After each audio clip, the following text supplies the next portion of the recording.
Like the fact, like I really don't like people with my own fucking name. Like this is my fucking name. Yeah. Like that whole organization and that Daniel motherfucker, like to go fuck themselves. I'm fucking tired of that shit. Like I'm sick and tired of them telling us how to do shit. I'm sick and tired of them trying to stop certain things from happening. Like Burmese pythons are destroying the habitat just like USARK is destroying the whole industry.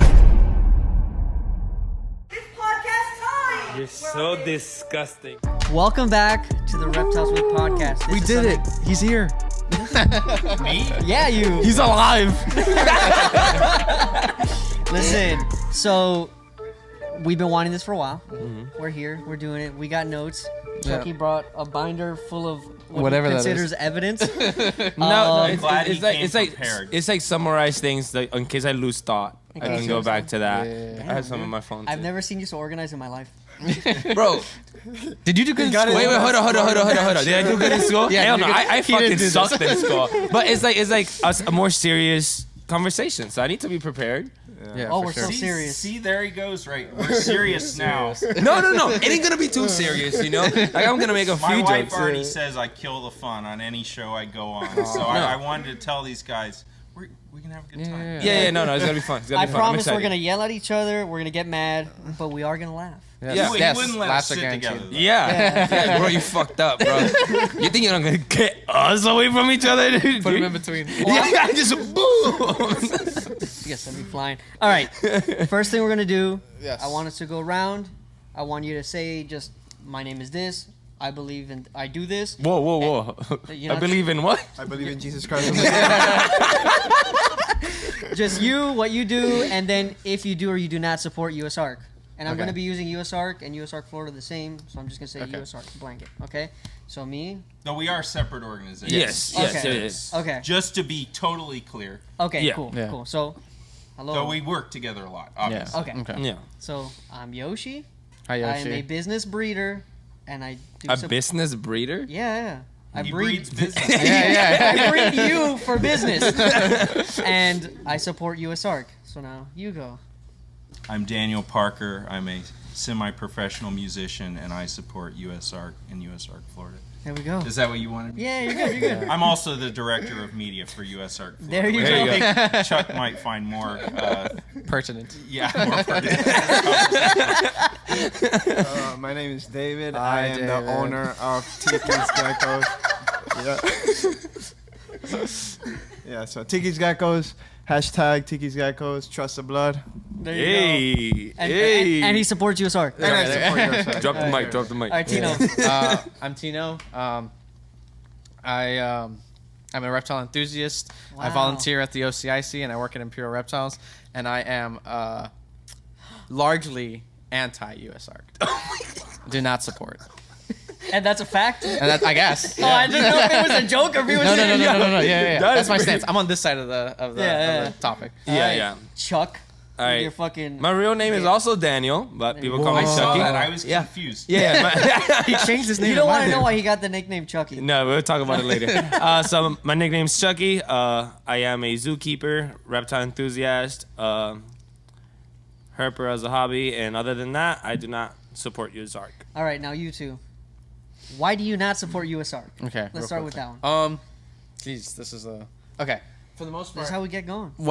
So I first initially did start to support USARK, but then after the iguana and tegu ban, obviously I was still pro USARK. But then after the iguana and tegu ban was still in place for such a long time, even though the Supreme Court like kind of made it a little bit better for the people that already had them, I was like, I'm not seeing a lot of results. And so I did donate to USARK initially, especially after that ban. But then I started to be like, I wonder when the results are going to happen. Not even because I really wanted an iguana or tegu, but I figured that if this was the organization that was going to fight for our rights, we should get results. So that was my only thing with that. And then You are more than welcome to interrupt. I was about to Yeah, say, yeah, how you can long go do for you it. want me to wait before No. interrupting? No, now we're free you can for go now for it. we're Yeah, in. you can Now go we're for in. it. Yeah. I should point out that the prohibited species rules were first passed through the legislature. USARK Florida sued over that. That was one of the first actions of the organization and won in court and found that the way that the rules were passed were unconstitutional. Then they passed them through the commission, through FWC. They started that with the yellow anaconda. So that was the first prohibited species. They said, this is just for this. This isn't going to set a precedent. Yeah. but they did it to set a precedent. Yeah. Which for the rest of the later, additional species. Iguanas and tegus went from being totally unregulated, basically, to prohibited overnight. No in-between step. Common pet animal being prohibited. So we've also sued them on that. But all of these processes sadly take time. Of course. Years you know, of time. we've had hearings. Yeah. It gets drawn out over years. We would like for it to happen faster, but sometimes there's nothing that can be done. No, yeah. that, And so. I understand the legal processes and all that. It's just more of a thing of like, oh, I guess until it happens, until the results are given, maybe I won't support, but then maybe I will. The other thing... But what the we've also second done thing- is slow the process. For we may have further a bunch of regulation. other prohibited species by this point had we not taken that action. So some of this is also deterrent. They haven't been able to move at the speed at which they might have otherwise moved without our resistance. The other thing is I disagree on whether or not it is a right to keep reptiles. Yeah, which we will get into in a little bit. Yeah. I agree. You don't have a right in the Constitution to keep reptiles, and some of our people throw around that term. We have disagreements within our own organization. I always say preserve our liberties or our freedoms, not our rights, because we don't have the right to keep and bear reptiles as a constitutional right. I also think it's different when, like, let's say for some of us that already had the animals, when they come and put these laws in place, then it makes it basically impossible. And I agree. for You have us the to right be to able keep your own property. That's Once what it's I'm yours, saying. they can't take it from you. Well, unless they with the have. and they have. the way they work around that. So like they say you could keep we'll grandfather you in, by the way, which I never got approved for my licenses and everything, but you also have to build these insane enclosures that simply for my 8, 9, 10 animals that were prohibited I couldn't afford the way they wanted me to build them. And if they're gonna be pets that I can't breed, and these are high dollar animals, like it just doesn't make sense for me to be able to pour that much money into those enclosures. For sure. If I was rich, trust me, I'd do it. Yeah. But I just can't do With that. the recent coffee incident, there was a lot of talk. I think Barreto in the FWC meeting had made mention that he was like, no, these are class 3 permitted animals. These are not pets. Because FWC does have a pet permit process and a class 3 sale and exhibition license. So I was like, damn, maybe you don't have a right to your class 3 animals, but you do have a right to your pets. Because he made that distinction for a reason. He's like, no, these animals are not pets. So but who's he to say what they are? And if they're under his class 3 permit, maybe legally they're not pets. I have animals that I breed that I consider pets. You know, like Yeah. that doesn't take That's away possible. that I love that happens them. with dogs and shit. Yeah, exactly. But Like, maybe you a love the lawyer's not animals. going to see Well, that. here's A lawyer's part going to of be like, here's well, part no. of that was bogus, though. Colonel Young is the one who said that, just to be clear, because we said they killed his pets. Well, we started saying that after we reviewed the body cam, and the officers said on the body cam footage, dude, we're killing the guy's pets. So Coffee considered them his pets. The officers told each other they were killing his pets. Yeah.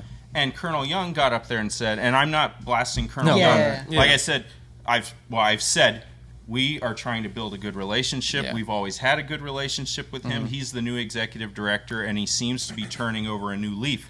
However, when he said these were not possessed under a pet permit, most people who have pets don't have pet permits. No, right, exactly. There are people who come into the shop and No, buy exactly. reptiles That's what don't makes have it pet scary, though. permits. So That's what having a makes it pet scary. permit- having a pet permit is not what defines a pet. You can get a pet permit, but most people don't, and they don't have to for legally. For us. Yeah. But when you go to a court of law, you need to On cross paper, your yeah. T's and dot your I's. If a lawyer says, no, these aren't pets, you don't have a pet permit, you're shit out of luck. It's over. It's not, but I don't think It's under not- any definition, just because a pet permit exists, that's the only thing that is a pet. But Got you. would it, like, I understand that part. Now, like, I don't know nothing about the subject of this because this is all like legal stuff and on paper. Because to us, like, emotionally, of course, it's going to be a they're pet, animals. Yeah. right? Like, it's animals, it's things you feed and take care of, and you look at them and shit. But like, I wonder if on paper, getting the class 3 changes anything legally, as from a pet to something Yeah. else. It's now an Instead of- asset, no longer Yeah, a family I wonder or if friend they companion. They were Yeah. making the argument that if you have an animal under your class 3, that it's not a pet. That's Yeah. FWC's way of putting it. Which is scary. It's scary. it It's is, like, wow, but the way does they everyone need a said pet he permit? didn't have a pet permit, well, that doesn't mean anything as Yeah, far as 'cause you can have considering nothing something a and pet. have it as a I mean, pet. I have a class 3 license. I still consider those animals my pets. I've had some of them for of course. like 20 years. Yeah. They have names. Like, you know, if you name an animal and you love it and you've had it that long, nobody can tell you that that's not a pet. So I don't think that's like, I don't think the definition of a pet, there's a legal definition. They do offer a pet permit and a class 3 license, but I would argue that it's up to us what we call a pet, and they don't really have say-so in what they... So if we say in the media they killed as pets, Coffee considered them as pets, the officer said they were pets, I think we're not making an argument in court.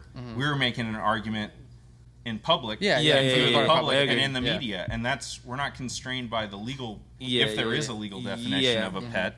I don't think that we were like lying or something by saying that they killed as pets. I understood that too, especially since you're there in the public arguing from an emotional standpoint. If you're arguing from an emotional standpoint on that conversation, you can call it whatever the fuck you want. You could call it your pet, you call it your product, and then the fucking argument is still the same. It just changes what the animal is.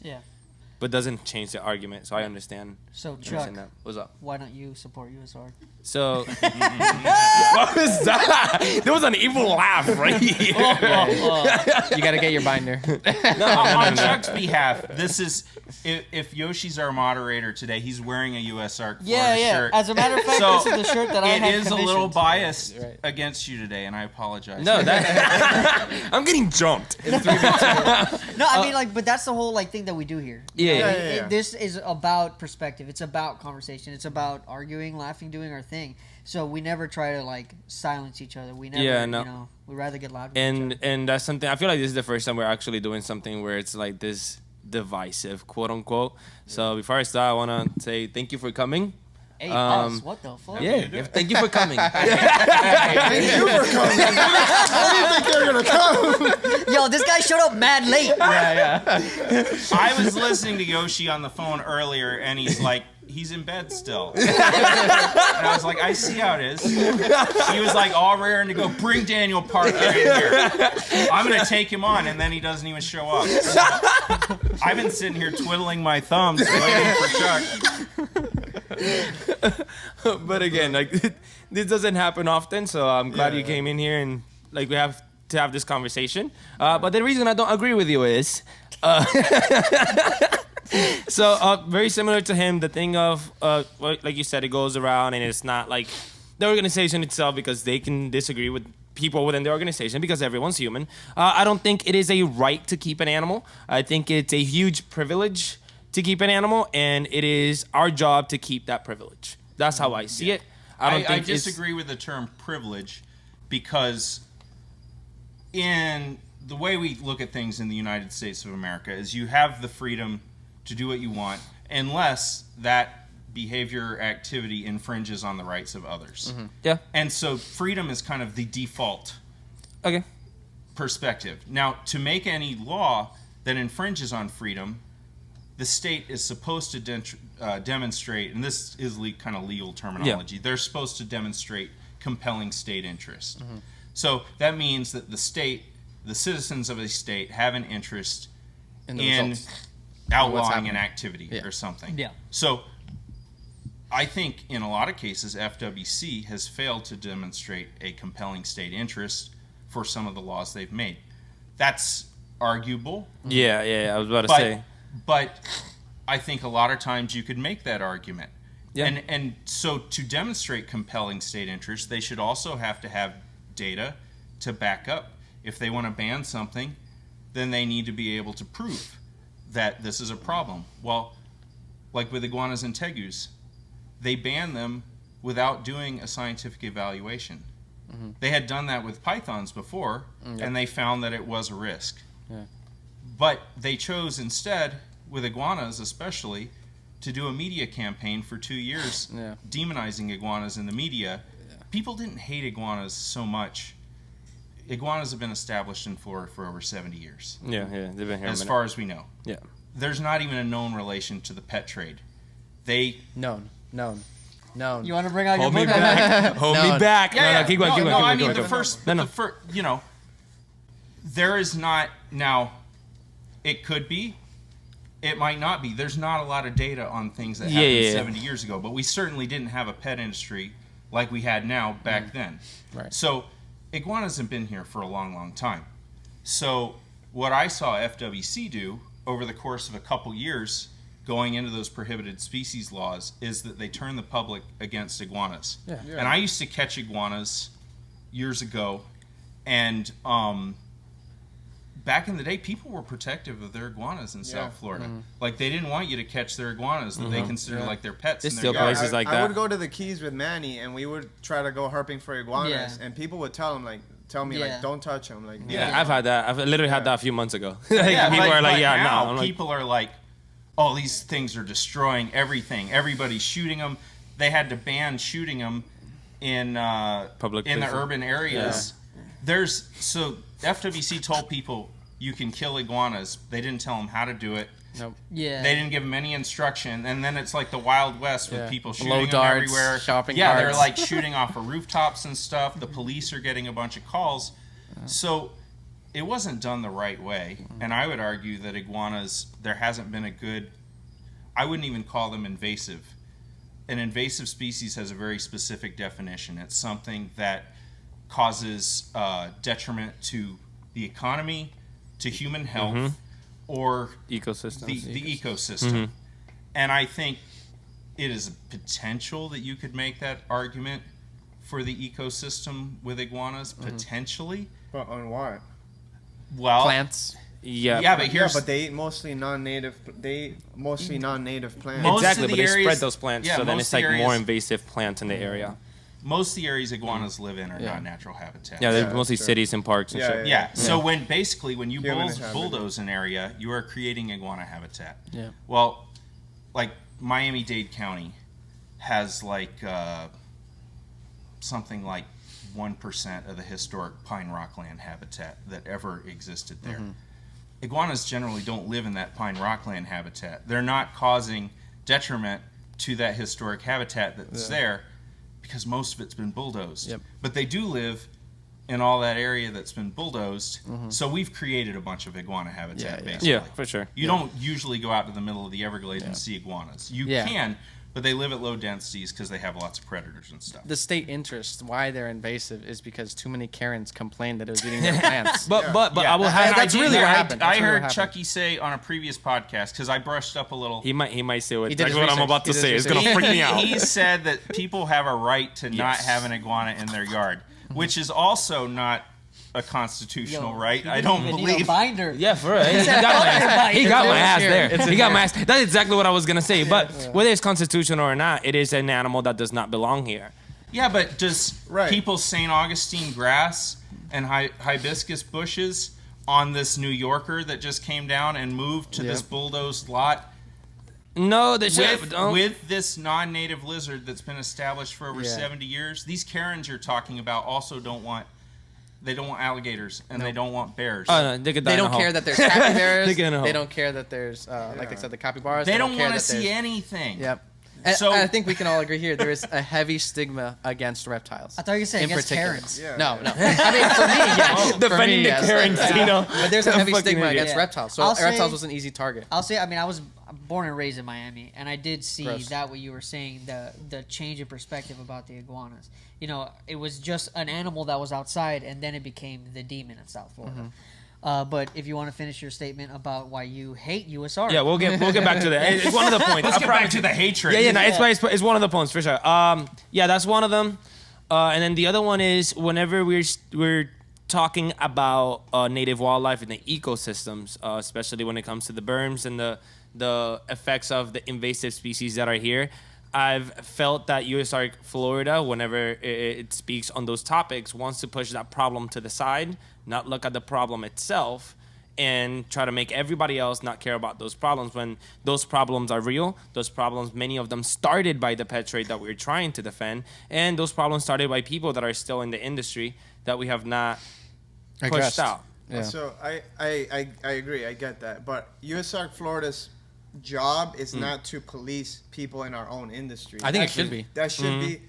That can be your opinion, but at the end of the day, there's only so much like staff. There's only so much money and Right. resources that they could apply to, and what they have to apply to is the lawsuits and Yeah. getting our message out there that, listen, these animals aren't evil. These are some of us consider these animals pets, and we love and care for these. But we animals. could easily say the same thing, like, think- hey, don't support these specific people. These people are doing bad Not things. They're even making that. the rest of Not us even that. look Not bad. even that. If we're gonna think that way, why are we putting opinions on things that are outside of the pet trade itself? For example, the berms, right? The berms are already, they're not part of the pet trade anymore in Florida, right? They're in the wild, affecting wildlife or whatever. Why are we talking about topics like why are we hunting these animals? And that's already out of the pet trade. If you're trying to get out of that conversation of the pet trade and you're getting out of there to talk about that, then you should be able to talk about the effects and the beginnings and how that problem brings a lot of other shit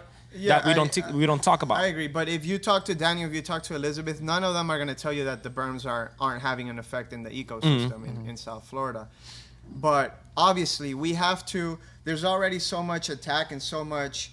We're always on the defense, and I say we as in like reptile keepers. Well, here's, I don't know which direction to go with this because there's the berms thing, Go at and it. then there's what USARK Florida does as an organization. Yeah. So I come into this as an environmental scientist myself, and USARK Florida, like our social media and stuff, we don't post just stuff about pets. Yeah. We post things that are interesting to people who like reptiles, or just interesting to people who like nature sometimes. We're not, there's like no limits on what we might share that just might be interesting. But our people are interested in pythons because it is something that has been used to bash us over the head for now over a decade. So the excuse for every regulation that's passed and everything now, they use the python as the excuse for, and everything's justified. And they've also used that as an excuse to reduce their number of license holders. FWC, we know now from like our discovery documents for our lawsuit and stuff, they made a concerted effort under the previous executive director to reduce their number of license holders.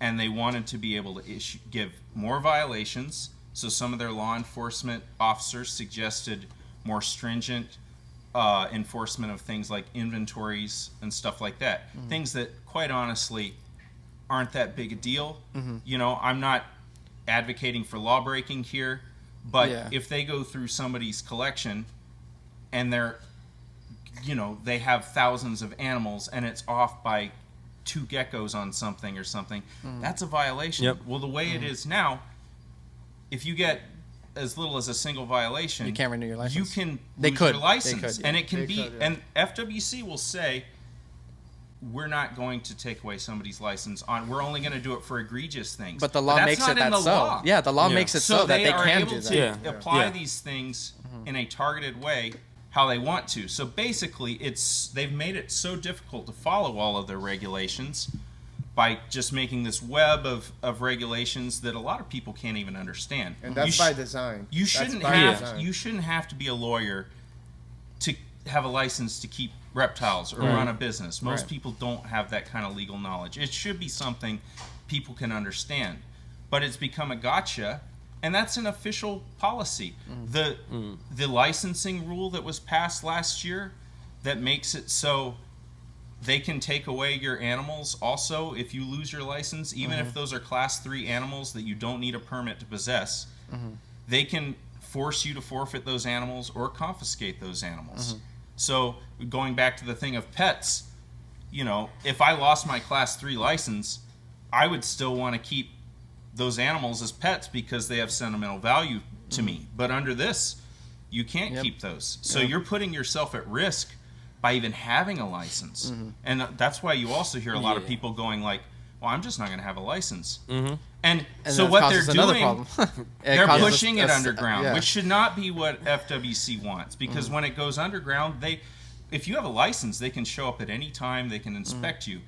If you just don't have a license, they have to get a warrant to come in. I would say it's already underground. It's already, like, working in a reptile store, there is no and being a reptile sellers, there's no regulation for who can or cannot buy an animal. Online, it's even worse because you don't even see the person. Yeah, it's you don't see that for they're mostly hopped who up can on sell crack. it, I if have anything. to ask, is your whole thing more like, is it because you think that you see that the organization might be associated with certain people that have been known to do like anything that's a little bit old keeper style. So with the berms, for example, like you said, people like they're using it against us, which I'm part of this shit too. Like I'm like, fucking damn it. But at the same time, it's like the industry did start that. Well, I would put it in this perspective. They did start as a result of the pet industry at some point.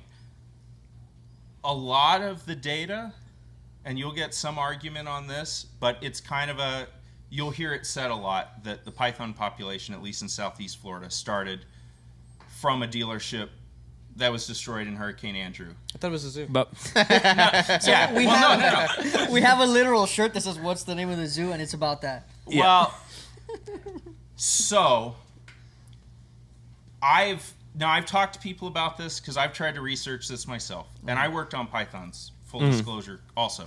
Yeah, so I've it was looked him. into it. He released them all. Yeah. I've worked on the pythons to disclose. But I mean, I've worked on.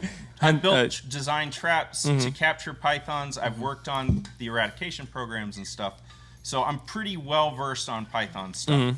But still, the data seems to lead us on this to the fact that this probably started from a small number of animals that were introduced. Because the pythons in the southeastern Florida population, at least until recently, were all Related? almost Heavily clones. close. Yeah, closely They're related. very closely related. So they weren't descended from a bunch of releases. Yeah. And one of the problems that the way it's been portrayed by FWC a lot is that the pet trade is just like this constant fire hose of exotics. Like we're just continuously shooting animals into the wild.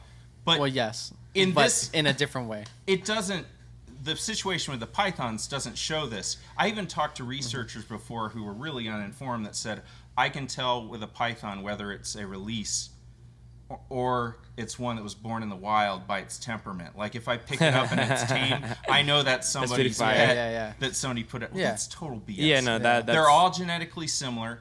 And so when the first real reproduction was noticed that the population was starting to expand was in about 1997. It takes a python in the wild, from the data we have right now, around 3 to 5 years to mature in the wild. So, what? I wanted that point. I'll say something later. Keep going. So I mean, you'll hear people say in captivity, oh, I can get 1 to 10 foot in a year or something. That's not happening in the wild. No, yeah. As far as we know, pythons in the wild are feeding, even the juveniles are feeding about once every 3 months. Like, they're really not eating that much. Some of the adults are only eating like once a year. I know people say that about pythons, and sometimes you roll your eyes. They only need to eat that just much. because they can survive on that. No. I need to feed my ball python once a Chuck, week. what are they eating? Yeah, but the truth is that from what we know, No. from what we know about wild pythons, the juveniles are eating a lot of times once every 3 months. The adults may only eat, because the adults are eating sometimes a deer or an alligator. Most of the contents of big adults have deer and alligator remains in them. So, but if you follow from the telemetry data we have, we know that males a lot of times, as they mature, will have a home range of around anywhere from like 8 to 12 miles. The females, a lot of times, it'll be like 3 to 5 miles. They're not in a tub? Stupid, bro. Yeah, no, I see where you're going with this. And I agree with you on a lot of this stuff. So the expansion, if we say theoretically that the pythons started in Homestead at the zoo or breeding facility, whatever you want to call it, or whatever you think it was, it still does match up the rate at which they're expanding. Right now, they're close, where there's actually breeding populations, they're close to like the Broward, Palm Beach County line. And if you extrapolate the area that a python covers in its lifetime, they are moving at about a rate of 5 miles per year from like Homestead, if you use that as a starting point, which puts them almost exactly where they're at now. Now, the Southwest Florida population is different. It also seems to be started from just a few animals. You have a high percentage of labyrinth morphs in there, which also suggests Captivity. there is a small pool of original founder stock. So what's happened now, those animals are different in body shape, whether it's environmentally influenced or whether it's genetic. Food, maybe it's just whatever. because they're from different genetic stock, but they're like different snakes over there. But what's happened now for a long time, like out in the middle, like Tamiami Trail or whatever, out in the middle of the Everglades, there was a gap for a while, and those have grown together, and they're interbreeding, not inbreeding. So you have that only happens in tubs. Yes, it does in tubs. Wrong habitat. You have a mix of genetics, though. So this genetic stuff only really works if you go on what was available before they kind of mixed and started interbreeding. Yeah. But that rate of expansion does suggest that it started with a small number of founder animals. And that's usually how that shit happens. Doesn't necessarily place the blame on the entire pet industry as a whole, and also doesn't make it seem like when you ban something, because the way they think of it is because it's like with iguanas. They don't want anybody having iguanas in Florida, when the reality is, let's just say somebody releases their iguana or has it get out. It's either going to die if you're up here, because there's no way it can survive up here, or it's going to get out into a landscape that is completely filled with iguanas already, and it's not going to matter at all. There's nothing better than the smell of coffee in the morning, okay? There's also nothing better than the smell of reptiles in the morning. Psych. Reptiles with coffee. That's the smell you want. The strongest coffee, all right? We have it for you. Head on over to the description or go to coldbloodedcaffeine.com and use the code ReptilesWith to get your Reptiles with coffee today. I've said this before on the podcast, where it's not pet keepers releasing animals that cause invasive. It's industry leaders, it's importers, and it is breeders that go ahead and say, I don't want these animals anymore. They're passing laws. I can't sell these animals. These animals accidentally got out of my facility because it's ineffective. Well, and boom, in the right area at the right time with multiple animals. We've said that that's a risk. But we also don't, if we look at the big, let's just say the big ones people are concerned with. You want to say pythons? Them? I'll say them. What? Pythons, I'll name it right now. or something. These are not... You say species, not people. These are not issues... This boy's a snitch. We in court, I'm snitching. But these are not this generation's fault. Right. This generation of But keepers. then, so Chuck has a problem with that because we're always talking about old heads in the hobby. Yes. So with the berm thing, there are documentation of berms being out before the hurricane itself. To me, there's a record from like 1979 that FWC will quote a lot, and they don't even know what it is. I know that one, right? They don't even know very it's a berm. Likely just there was a rock python. Yeah, there was a around the rock. same time. There was a rock. Yeah, there was a Burmese python and a rock python, and then there were years with no others found. So things do pop up. Of course. I mean, people find people find neuromastics outside. People find ball pythons all the time. Absolutely. But that doesn't mean that there's a population. As a population. No, it doesn't. It doesn't mean that, and I don't think they were even looking into that. So that data, whether it's is there or it isn't, but it just shows neglect within whoever the fuck it was on those animals. So they could have been there way longer than what we know. So that's why whenever the hurricane argument comes up, I'm like, I don't think it even matters much. Other than the fact that probably somebody did it on purpose, like veiled chameleons, like certain species of iguanas, like certain other lizards that are not even from anywhere close to the United States or America as it is. There's water monitors that are found every now and then. Now monitors being found, spectacled caiman. I mean, all types of animals that come through this industry. And it's like... Spectacled caimans have been there for like 50 years. Yes. Nile monitors have probably been there for over 30 years and are very rare. Yeah, they and they're only in they have a location. And they do kill them. So once again, I'll go back to this generation. Should this generation be punished? I agree. I think that there's an old school mentality, and the way that things used to be done are not the way we should be doing But things. it's also a risk too, because let's say Tikis or Yosh, for example. You guys are awesome breeders. You guys know what you're doing. You guys care about the animals that you have, right? But what's a caveat for your guys' facilities? You guys have a lot of animals outside. You guys have a lot of animals outside, and you can't control the weather. You can't control a poor employee. You can't control a lot of certain things that might happen with your stuff, right? All of a sudden, we go down to Miami, or I don't know where you guys live. Sorry, we go down to Miami, West Palm. We go to West Palm, and all of a sudden, we see a bunch of crested geckos outside. We're gonna be like, Tiki called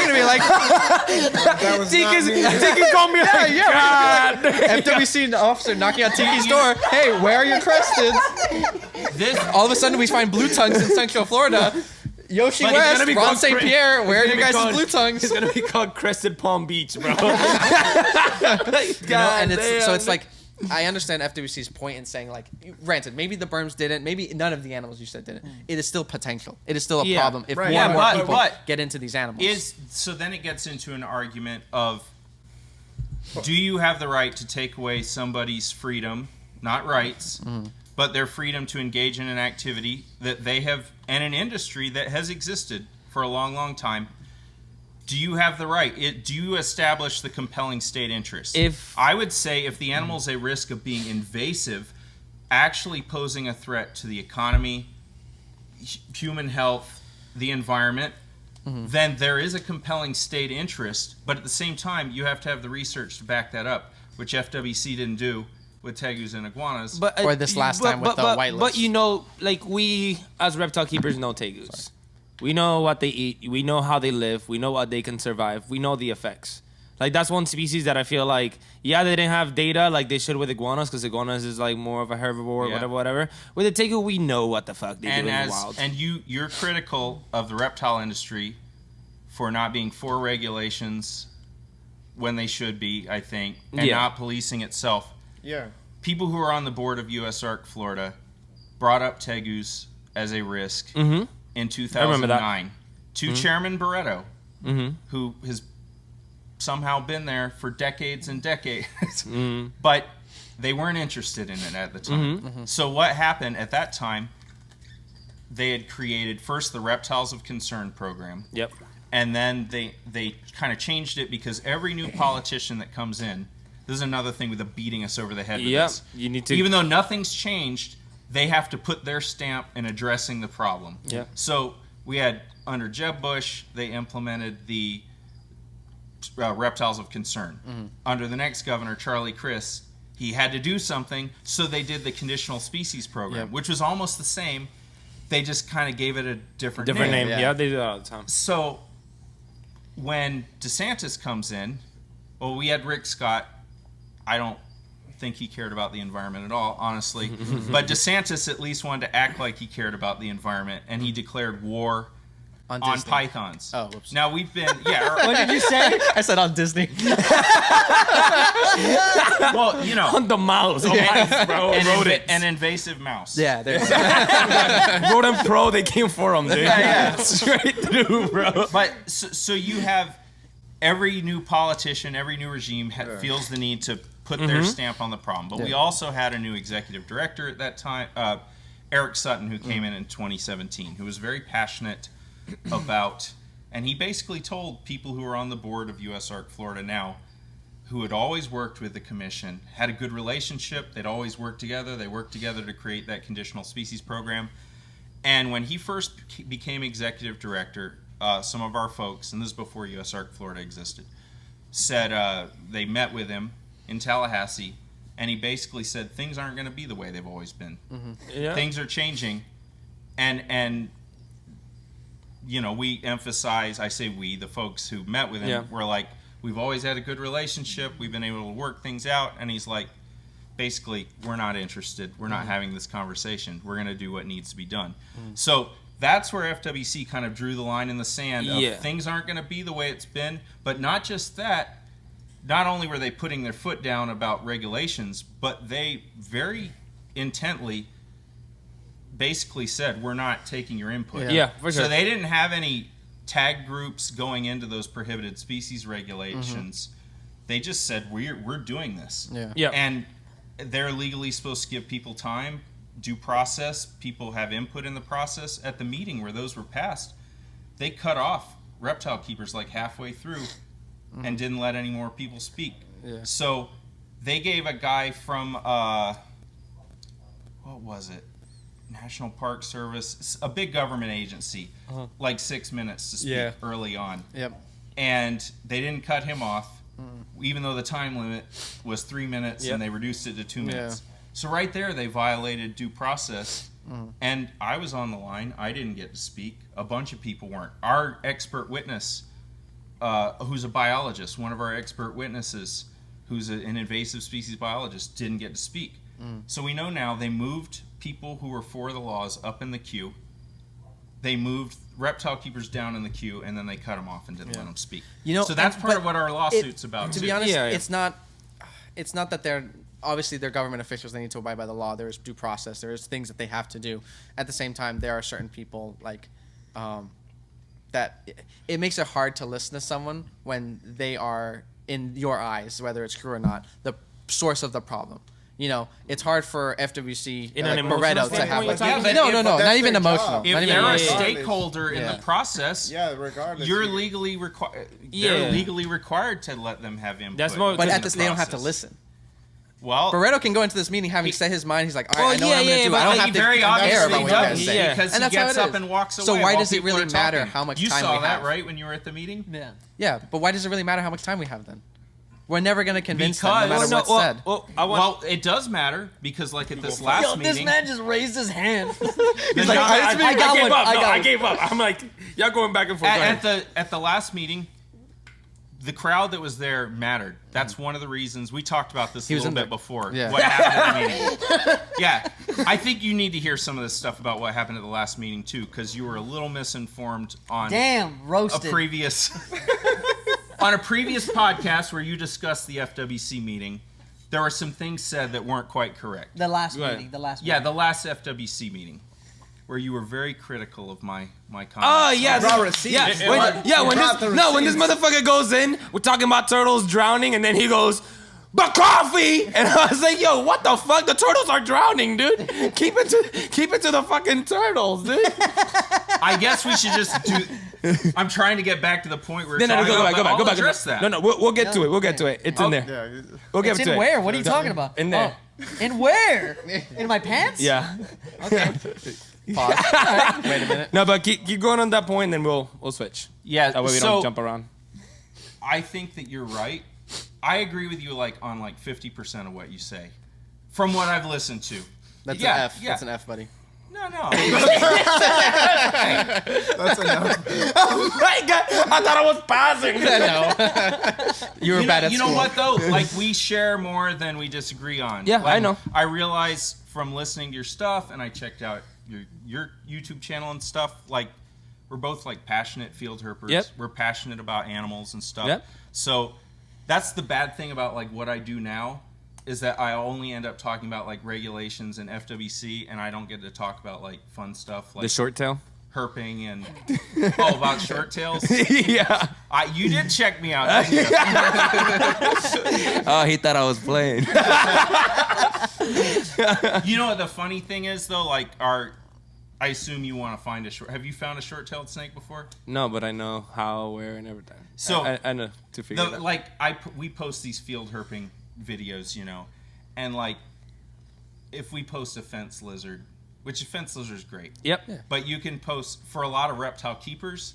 The fence lizard gets like as many views as the short-tailed. Yeah. Yeah. And it's sad, and people don't even know that animal exists. That it exists in a like locality as hell. Like, it's a little circle where that thing exists, and people are like, "The what?" Yeah. Yeah. It's basically on 4 sand ridges in Central Florida. But It's sad. It's sad to see. I don't know what that is. Motherfucker. Exhibit A. Exhibit we A. have a lot more in common. Like, you yeah. were excited you found a mud snake. Yeah. My nickname used to be Mud Snake when on the field herping. What were you doing? forums.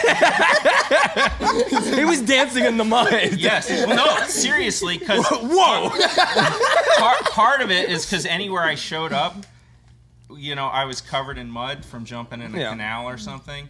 So people started noticing, like, especially grumbly wives, like I'd just come in their house and like pig pen and mud going everywhere. So, but I probably had to jump in a canal after something cool. Was Canal his name? Dude. But like, I found a mud snake when I was a kid in my yard, and that was one of the things that like I was like, that is like the coolest thing in the world. And it's a snake. It's like this awesome looking snake that doesn't bite. They poke you with their tail. And I found out all about them. Of course, you know, they eat amphiumas and stuff. And since then, like, I've gotten to tag them and relocate them. I've caught the greatest like hundreds. snake in Florida. The problem, I think one of the biggest problems, though, is that not a lot of people are like us. You know, they don't care about the reptiles as much. And so they're like, why did you stutter at us and then look at me? It's like the animals are product. The animals are something I keep in a tank and barely feed. Something I have to have. There's a different perspective. And I come into this like, I've always been more into wild animals than captive animals. But I am a keeper. I've always kept animals. King snakes and rat snakes and turtles are my favorite. I'm about to call morphs just to fuck with them. But not no many calories. Not many. I got more into morphs with king snakes when I started, because I bred a bunch of locality kings. I produced morphs out of some wild stuff that I'd collected the founder stock for. And I got more into morphs when I started producing morphs out of the wild, because I produced like 5 or 6 morphs from locality projects. Wow. And then I started wanting to combine them with other stuff, so I got a little more into morphs. Yeah. I kind of have had to, like, with the job I have now, I've trimmed way back, and I don't... But my passion is still, like, locality animals and wild animals and stuff. But I've always been a keeper, and I've always been passionate about protecting the freedoms of reptile keepers, because I've seen it... I mean, I've been working on FWC stuff and regulations for close to 20 years now when I think back on it. So I've observed like this kind of degeneration in the relationship with reptile keepers and everything. And there's definitely an old school way versus a new school way. And I think some of the older guys, and I'm kind of old school, like a lot of the older guys like me, because most of them were like herpers. They were passionate about that too. I would say that. I feel like the old heads usually are very passionate about like very specific things on the animals that now is just give me a care sheet. Let me get a care sheet and put an animal in a box. Where I feel like back in the day it was more like, let me figure this out, like what lives outside and bring poachers and shit. But that happens with any industry once it goes mainstream. You know, you're gonna get a flood of people who are just like on the very edge of it and don't really care to dig in. I've said this before on like a podcast or two back, where I brought up this analogy about apples, right? Where if I'm an organization, right, and I want to eat apples, I want to have good apples, right? Or mangoes. This is called or mangoes. Better. Make a little mangoes, right? So you got, jeez, that's another bleep.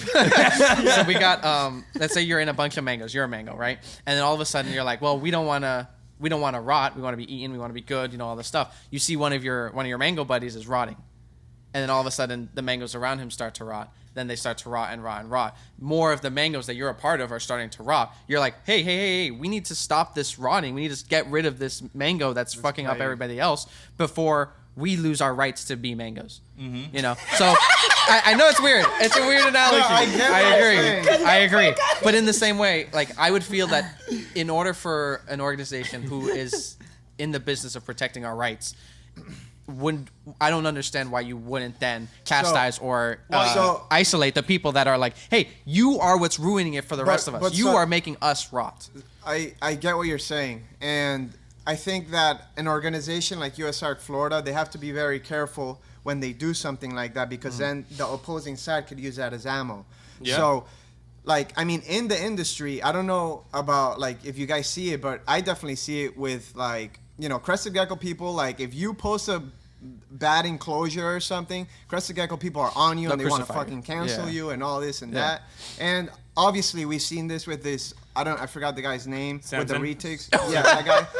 With that guy, and he's been like canceled effectively, super canceled. But I feel like it sometimes goes beyond that, because those are problems within the industry, and like Samson is like an animal cruelty case, where there's some of these people that are like knowingly, without Like a lot of people know of these people, for example, like releasing invasive species at the moment as we speak, and they know of those people, and everybody's just quiet about it. And I'm like, what the fuck? Like if we allow things like that to happen, if we allow those people to exist within this industry, that's one of the reasons I'm not. But I don't think we are allowing it.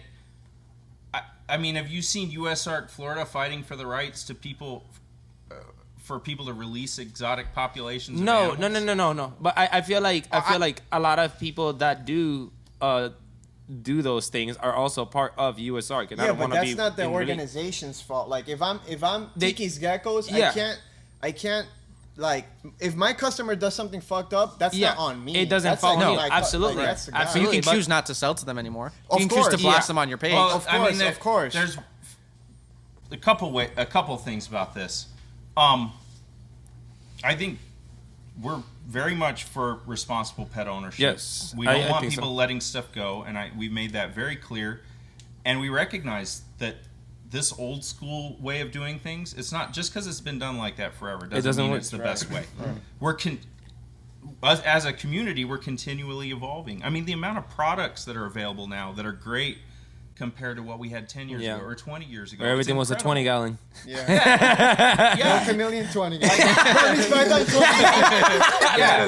So that's a big one. But, these things don't change overnight. Yeah. So I kind of agree with you there. We constantly have to evolve, but like you're talking about with the people who've been accused of cruelty and stuff, do you not think the community is addressing that problem? I think his thing is more. He thinks USARK should. Yeah, it's more about like the organization should be like. It's not so much police. It's more like this is what we don't do. This is what we don't do, Okay, and let's promote. Like this is not going like, yo, I'm gonna sue these motherfuckers, because no, that money should not go to them because you're fighting fucking real battle outside of that. Yeah. But more like, okay, that's what we don't do. Like, for example, when the Operation Viper shit came out, them motherfuckers were releasing shit. Them motherfuckers were doing a lot of fuck shit and shit that was not even spoken about. I have a little bit to say about that, because so this was brought up at the tag meeting that we shouldn't allow any species, or somebody's saying if you allow any species to be commercialized, this is one of the representatives on the committee who's a government organization person, then that allows a market. It encourages release of animals for sale, like ranching, we've seen happen. Chameleon farming. But at the same time, they were talking about creating markets for iguanas. Like, we're trying to develop skin and meat markets in California, so there'll be more reason for iguanas to leave the state. While at the same time, they basically banned the 1 million iguanas that were being collected out of Florida every year and shipped out of state as pets. Yeah, that makes no sense whatsoever. They are encouraging creating a market for skin trade of iguanas, but not for pets. When by having these python contractors, and I'm not against python contractors, I have a lot of friends who do that. There are FWC python contractors, and there are South Florida water management contractors, and they have this python challenge, which honestly I think is ridiculous. I would rather leave it to the professionals that know what they're doing. But all these in men doing that, measuring their pythons, all of these things, they have created a demand for pythons where people are getting money for pythons, and not everybody is legally allowed to do this. Some of those Operation Viper guys, one of the reasons that investigation started is because they were selling pythons to state-funded events. So, so if you know, last year with the Python Challenge, that happened in August. They didn't announce the winner till like the beginning of December, I think. Part of the reason that was happening is because there was an investigation going on about whether these snakes being turned into the Python Challenge were wild. Well, whether they were collected by people who weren't allowed to collect them. They should have got that guy that could tell if they're captive bred or Right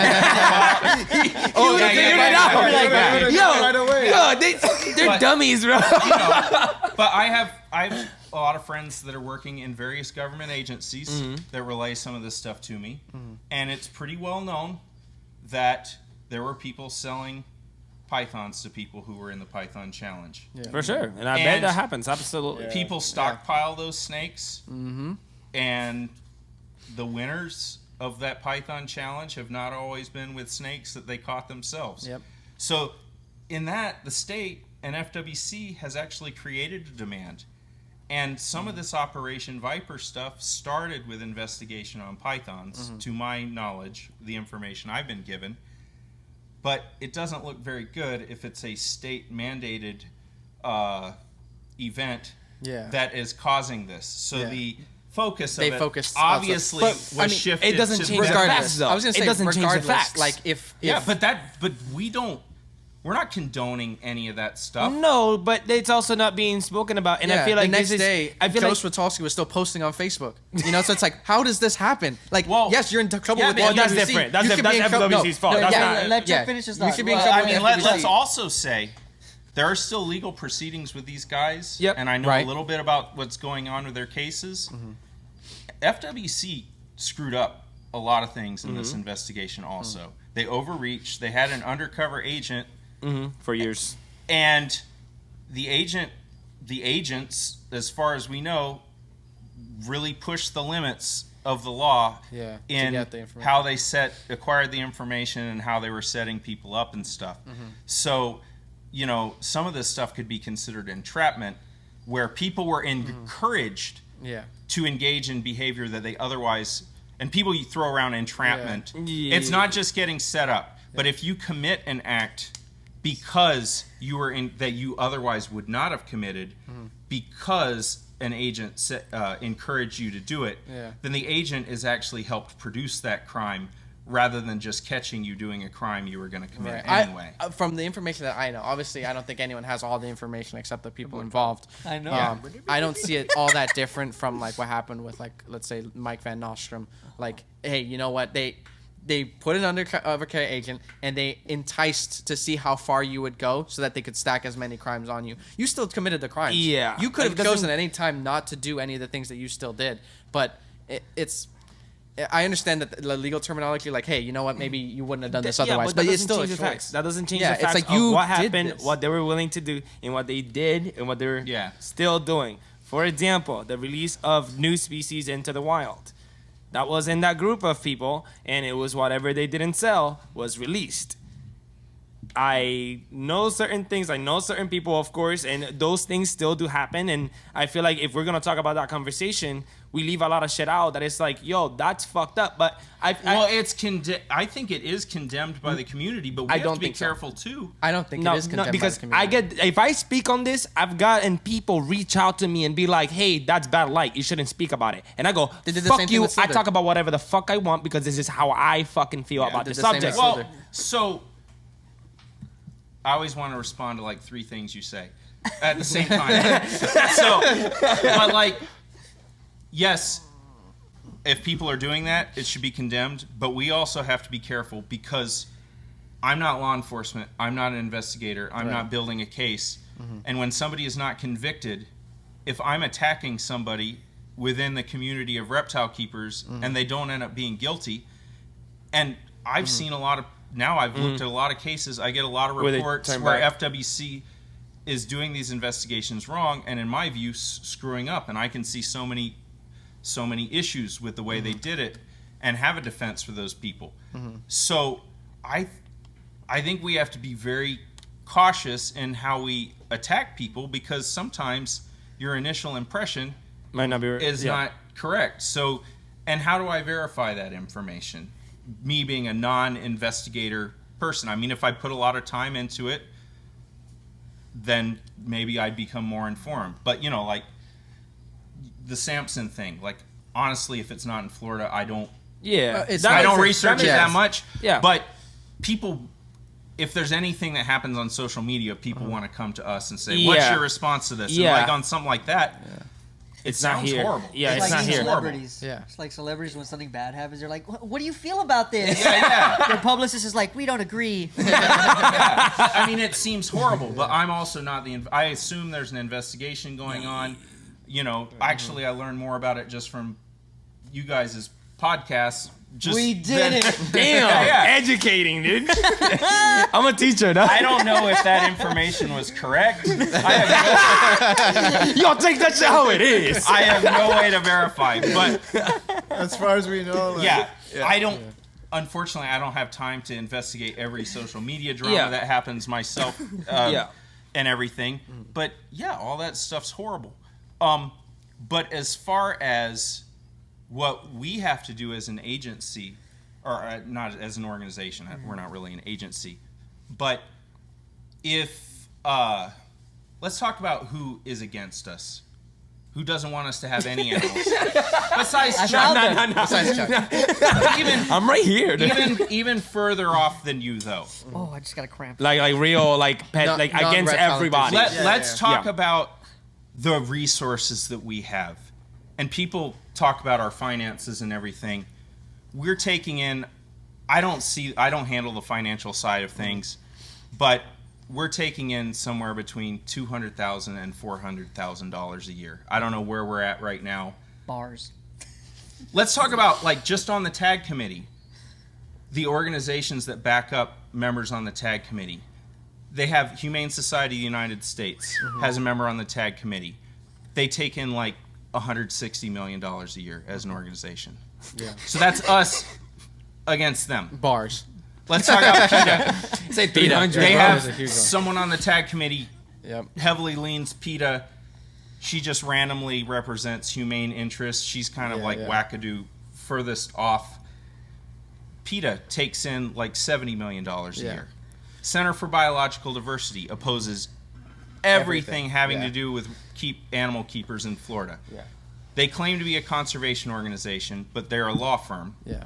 They pull in $40 million a year. Yeah. And a lot of that is based on suing the federal government over endangered species regulations. For instance, in 2010 to 2011, they petitioned for 1,000 species to be listed. A lot of them didn't qualify. Most of them probably didn't qualify to be listed under the Endangered Species Act. But under the Endangered Species Act, if U.S. Fish and Wildlife does not handle your request in a timely manner, you can sue them on behalf of the endangered species and have your legal fees reimbursed. Well, Center for Biological Diversity is a law firm, so they get the legal fees go to them. Yep. So they have found that by That's fire. petitioning all this stuff for listing, the federal government can't possibly handle all this Right. at once because they're underfunded. The wildlife agencies are always underfunded. 100%. And what it's doing, so I think Center for that listing request of 1,000 species ended up costing the taxpayers of the United States $200 million. Fuck. That is coming from I can give you a list right now. Where's my money? Where's my money? that is coming from an organization, the only conservation agency really we have in the federal government that's responsible for taking care of all these species. So when an environmental organization, a supposed environmental organization, does something like that to an agency that's already, so a lot of I'm friends with biologists at U.S. Fish and Wildlife. They hate Center for Biological Diversity because they take up all their time and draw up all this money, and all of it, the only thing that happens is it sucks away conservation funds and stuff. But that's another. They That's oppose another topic, breeding of everything in Florida. Their comment on the massacre, the Holy Thursday massacre, to the Palm Beach Post was, when they were asked by the reporter, was, we were for the prohibited species regulations. We don't know much about what just happened, but we're in favor of those. So, organizations like that, that's who we're up against. So we're talking about, they're a $40 million a year organization. PETA, $70 million. Humane Society, $170 million, or whatever it is. And then us, with our $200,000 to $4,000, $100,000. I don't think we've ever taken in $400,000 before, but we might be close. All that money goes immediately out to our legal team. We have $20,000 or $40,000 legal fees, which we have to keep paying. So we're always over and over. Yep. We're always Having to put in that that in there. process. So what we are able to handle, I'm the only person that works full time for USARK Florida. All of our board is volunteer. our president's volunteer. Almost all of the board members have donated tens of thousands of dollars of their own money, because when a legal bill comes up and we don't have the money from donations and everything, they end up pulling out their own checkbooks and paying it. Yeah, so they're not making anything and about that's something that a lot of people get wrong. They think like somehow, you know, USARK Florida's a super corrupt organization that's taking in all this money for the profit of the people in charge. But if you know, I mean, Elizabeth, if you shout out to Elizabeth, if you know Elizabeth, she has 2 businesses already with the martial arts and the family reptiles, and that lady's a workhorse. She does not stop. Yeah. And like it sucks that I know her personally. I've known her for a couple years, and like to somebody say that, and I look at her and all the work she's doing, restless nights, and then it's like, bro, you have no clue what she's actually doing for. Whether you agree with what she's doing or not, you can't say this lady is doing anything wrong. She's doing what's best. I think for our own. For me, interest. is that when you have an organization like USARK, it's hard to be nitpicky, right? It's hard to be like, we want to protect this individual, but not necessarily this one. And so for me, it's difficult to go ahead and support an organization where I would go to bat for anyone here at this podcast right now for their reptile enthusiasm and their degree of care for their animals, you know. But I can't do that for everyone that walks into this store. Right. I can't do that for every single person that is under USARK. I can't even do that for all the people that sponsor USARK. You know, it's like there are people that are like USARK huge donors, and like, you guys shouldn't be protected. You guys are the people that are making it worse for the rest of us. But the thing is, it comes like, you can't just like, as in like FWC can't just like single them out whenever they like implement a law that's gonna get rid of those people, those bad apples. It hurts everybody else. Right. And at the end of the day, I'm gonna follow the law because I have a business. I have a permit. They come to my facility, so I don't want to like get in trouble with them. I want to make sure I can make a living with this. So you should get rid of the bad mangoes. Yeah. Be like, hey, this guy's a bad mango. But at the end of the day, those bad mangoes, if you make it illegal for them to grow those mangoes, they're not gonna grow it in front of you. They're gonna grow it somewhere else. But I'm gonna still follow the rules wherever they mangoes. are. Yeah. And some of these mangoes aren't going to cause harm to the environment. I just want to enjoy my mangoes. And that's one of the biggest issues. If you want to support us, head on over to modernreptileshop.com or in the description where you can find our merch. And the best part is that a % of the proceeds from the merch gets donated to conservation. One more time, that's modernreptileshop.com or head on over to the description. If you want to have this business that we have, unfortunately, it's a yin and a yang. Mm-hmm. You're going to get some of the bad stuff. Yeah. That has to happen when you have some. I of guess the good before stuff. you move on, I guess that's one of my biggest problems with the organization is like I refuse to accept that. Like I understand there is a yin and yang, but I think I would prefer an instance where it's like, you know what, almost scrap the whole thing. You know what? For the sake of not having those. This is one thing where I agree with like what things that I've heard Chuck saying before, is that the profit motive. Of a business cannot always supersede the welfare of the animal. Of course. And we could extrapolate and say that's for any business ever. Yeah. Because the way capitalism works is like a double-edged sword. It's great, innovation all over and stuff, but at the same time, there's only one goal, and it's the next year we got to get bigger, we got to grow more. Yeah. And at the end of the day, that's employees. The reptile industry is on the back of animals. But we have to evolve. Yeah. Things can't always be done the way that they've always been. I agree 100%. And that's not the only way. Yeah. And these organizations, these animal rights organizations and stuff, are not getting less powerful. Mm-hmm. They're getting more and more influence. I mean, PETA has become major stakeholders in like SeaWorld. In a lot of, they're trying to kind of take over zoos. Yeah. Mm-hmm. And in my view, do certain things that are even bad for the animals. Mm-hmm. Like at SeaWorld, they don't do shows anymore, so these whales kind of swim around with not much enrichment. They're not allowed to have interaction with keepers and stuff anymore, kind of because of Blackfish and all that documentary and stuff.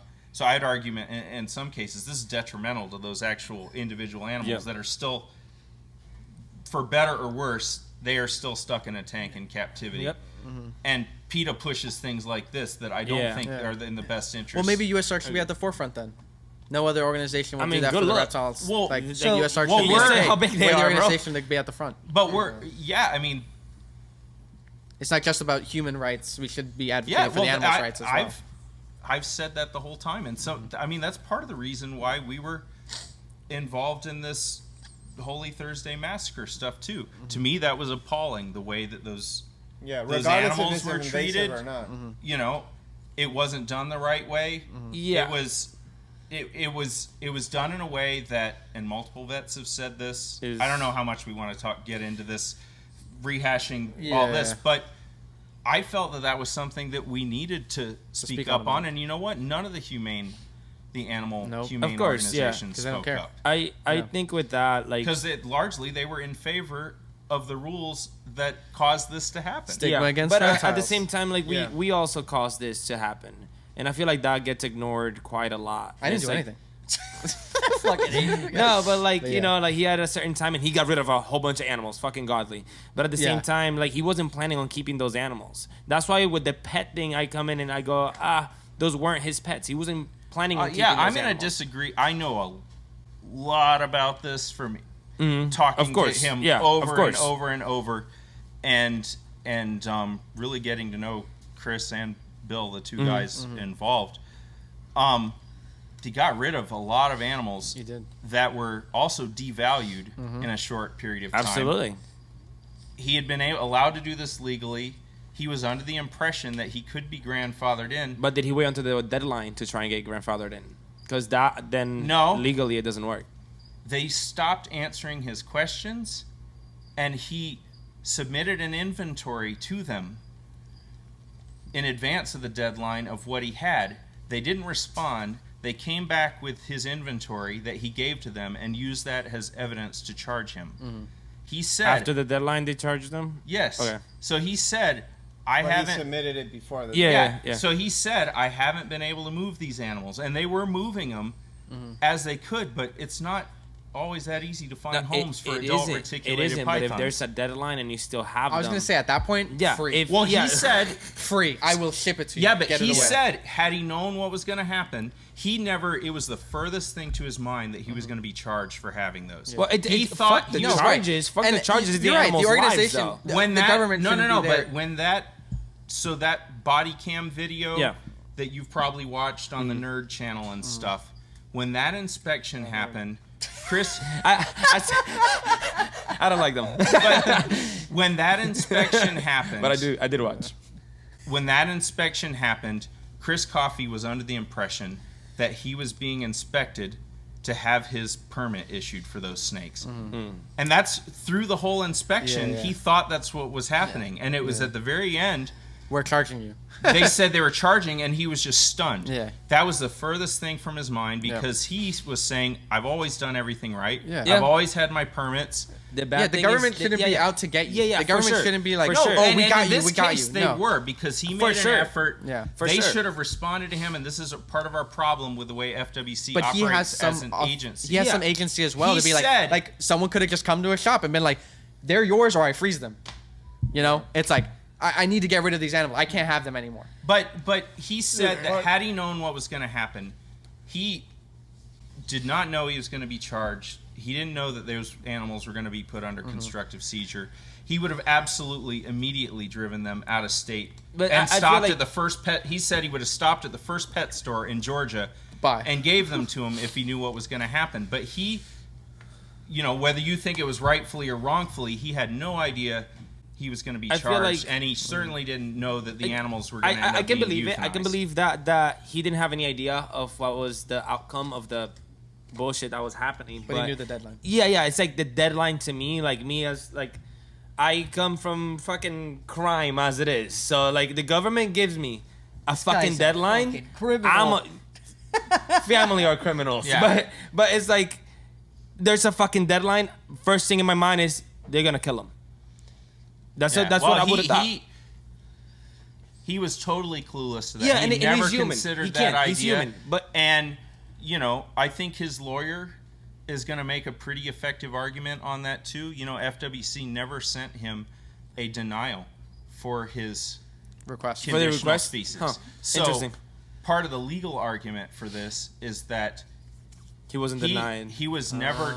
He never got a denial, and there's no reason he shouldn't have been able to continue to operate. That's pretty far. I'm gonna tag in real quick. We're gonna be closing this off soon. There's 2 specific things I want to talk about before we get out of here. He hasn't even opened the. I did. I looked it Okay, up. I looked it up. good. I just wanted you to. You guys were talking, and I looked back and I made sure like most of those points. I'm not gonna lie to you. Like all of these things that I have in my note cards, They're just coming out. They're just coming out. I like it. This is great. I'm Okay. gonna throw them everywhere. All right, so I want to talk sensitive topic, fear mongering, and I want to talk conservation. Okay. Yeah. So the fear mongering thing. I feel like You No, fear not mongering. you, not That's you. what You I just are got. scaring me, dude. Yeah. I don't like it. Not you, but there are people that have been affiliated with the organization Nerd. that have been Yeah. accused of fear mongering, and where I understand their concern, but then it makes me question as somebody who is for USARK Florida. You know, like, what good am I doing if I'm sharing this information when I have Jimmy walking through the, you know, like 10-year-old Jimmy walking through the store, coming here like, they're going to take away my animals. They're going to take away my animals. I'm like, no, this isn't for you. This is like a me situation. We're scaring 10-year-old Jimmy, and their 10-year-old Jimmy doesn't understand, but 10-year-old Jimmy is looking at the stuff that people are saying on the internet. Yeah. And But Jimmy's scared shitless. technically, Jimmy can't have that iguana, and if they knew he had Without the a iguana, they would come and take it. Well, It depends what it is. But It depends what it is. Jimmy It's a leopard has gecko. Jimmy has a leopard gecko because we can't sell iguanas Yeah. anymore. Yeah. You know, Right. but now Jimmy's not understanding. It's about We're- the lingo. They're saying they're coming for your reptiles. Yeah, They're gonna take and your there's animals. stuff like that But- that happens. so, that well, just get the a little reason scary. that let me take this. We just talked about beforehand a case of pet iguanas that right now are being threatened to be confiscated. I've been involved in case after case like this. I see a lot of stuff that's never posted. It's not talked about much publicly. So we have the case of a guy who had iguanas. He has iguanas that are something like 15 years old, 2 iguanas. He had no idea that prohibited species rules were passed, but he did hear in the news that FWC, and this was a media story that was promoted by Kristen Summers, who is the FWC invasive species biologist before she resigned recently. They were saying pit tag your iguanas, so if they get out, we can find the owner. They were asking people to pit tag these animals that they ended up making prohibited species. So what they've done now is they've used that pit tagging that they asked people to voluntarily do To get them. so they could find their animals if they got out, and they're using them to go after them and find them. So this guy has just kept continuing to keep these iguanas illegally. Yeah, he had On no paper, idea. yeah. And let's be honest, your average pet keeper does not not know. always stay Yep. up on No. laws. I mean, how many people could even tell you the dog and cat laws of their You have county no or idea how something? many times I have to tell someone that they can't have a green iguana. Yeah, Right, yeah. People so- try to buy those. Say, you have any retakes? Motherfucker. So people don't always know, and people are moving in from out of state all Yeah. the time, Yeah. and they have no reason. They move here with their pet. They don't think about it might be illegal in the state I'm moving to. I think sorry to interrupt, but I think the fear mongering thing, it's almost like a response to the fear mongering that FWC themselves have done in the news and stuff about the Burmese pythons. Yeah. It's really blown out of proportion. I agree. We were doing a photo shoot today, and we were doing a photo shoot with some snakes, and this guy passes by. He's like, "Oh, what is that?" He's like, I'm like, "That's a boy. It's one of our pets. We're doing a photo shoot." He's like, "Oh, you got to be careful. If that thing gets loose, it's gonna breed with the pythons. They're gonna make a super snake." That's crazy. I want to. Right. I want and to that see is snake. the result Yeah, yeah. of relentless But the thing fear is- mongering. I'm The naming thing it. is, though, is that so we're choosing to fight fire with fire. Yeah. I think unfortunately in this day and age, what draws the most attention is things like that. So whenever like we could post an article of like being so scientific Positive, and proper Yes. and positive, it's gonna get 5 likes. But you have Kevin McCurley, slap on Kevin McCurley and Donnie Playing guitar and, the whole fucking video. He looks like he's in Adderall the whole I'm time. so depressed. But I'm losing all my you slap reptiles. them on there and they're like saying, they're gonna come for our reptiles. They already banned this and that and this, and then that starts getting views, Yeah. and then more people start knowing in our industry, and it's like, okay, well, this is, yeah, maybe but- it's not the most effective. I'm gonna start way. bringing a guitar Well, let me on the let podcast. me talk about like social media personalities and stuff too. Yeah. You brought up fight fire with fire. partly I agree, but I also have made it a policy that we don't post anything that is not true. And that, you may disagree with me on this. My background is as a journalist, okay? I grew up, my mom was a newspaper reporter. I grew up in the news business. And I came into this saying, we have to start controlling the narrative. We can't, because part of the reason we got to where we are now is because FWC has been able to, without opposition, to spread their message for years and years, for over a decade in the case of pythons. It shows up in TV. Like I watched the end of the show USARK on Netflix, and there was one little joke in there like, I went to Florida, and the one lady who used to own the fishing resort or whatever there, and when she was in Florida, she dated like 5 guys who had pythons. Spoiler alert. Like it's been over for long enough. But who are the 5 guys? Hold up. Somebody find Tom Crutchfield real quick. But it's pervasive in the media, like Florida pythons, crazy guy. Yeah. And part of that is because of a relentless effort coming directly from FWC to put out as much information, and it's been good for them because their budget is up to, in the last, I think their budget that just got passed was like $400 million. It's the highest budget ever. They didn't veto any part of what they requested. So in their side, and all the scientists who work on this stuff, and I've worked for them and with them, it doesn't do any good to study something that people don't care about. So you make it sound as scary as you can. You make it sound like the end of the world.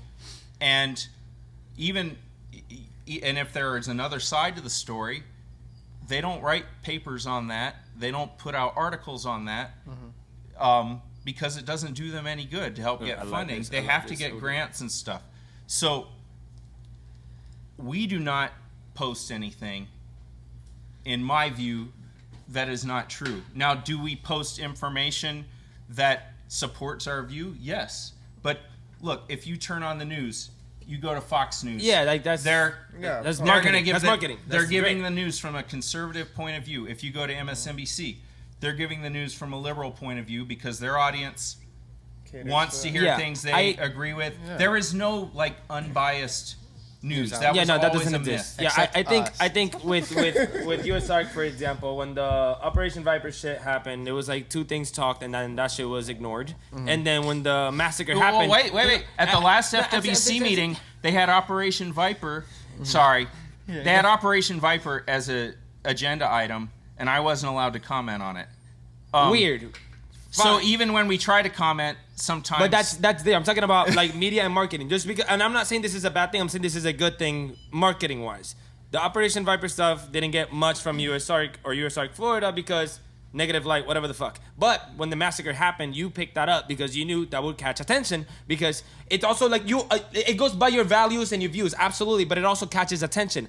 Whether you did it on purpose. We talked a lot about Operation Viper. Not as much as with the massacre itself. It doesn't get as much it led directly to the I'm not saying you're doing this on purpose or anything. I'm saying how it affects marketing and how many people you reach. The Operation Viper stuff within the community is not going to reach as much people as the massacre because this is quote unquote bad light to the people. I would actually say this is fucked up. In bringing light to Operation Viper, outlying pointing out the bad mangoes, that's actually more important than pointing out the coffee. Yes, but since we're talking about marketing itself, it does people are not going to attach themselves to Operation Viper as much because it's not the massacre is the catchy thing. Yeah, but Operation. Yeah, and I'm agreeing with it. I'm just explaining how that would work in a whole other environment other than facts and FWC and stuff. And by the way, I've been meaning to say this. I'm not for FWC either. I've noticed that. I'm middle ground as fuck. I don't really mind. That's why you know what someone who debated in bad faith would say oh, so you're on the side of FWC. Yeah. All the commissioners are developers and they destroy the environment themselves, and that's you. But no. And it's no, I don't. But really... you can have a good. I'm just saying that. We're having a good faith discussion. Yeah, it's middle ground as hell. with one thing, we did it. One thing that I would like, it got my eye with USARK Florida, for example, was when you posted a python eating an alligator.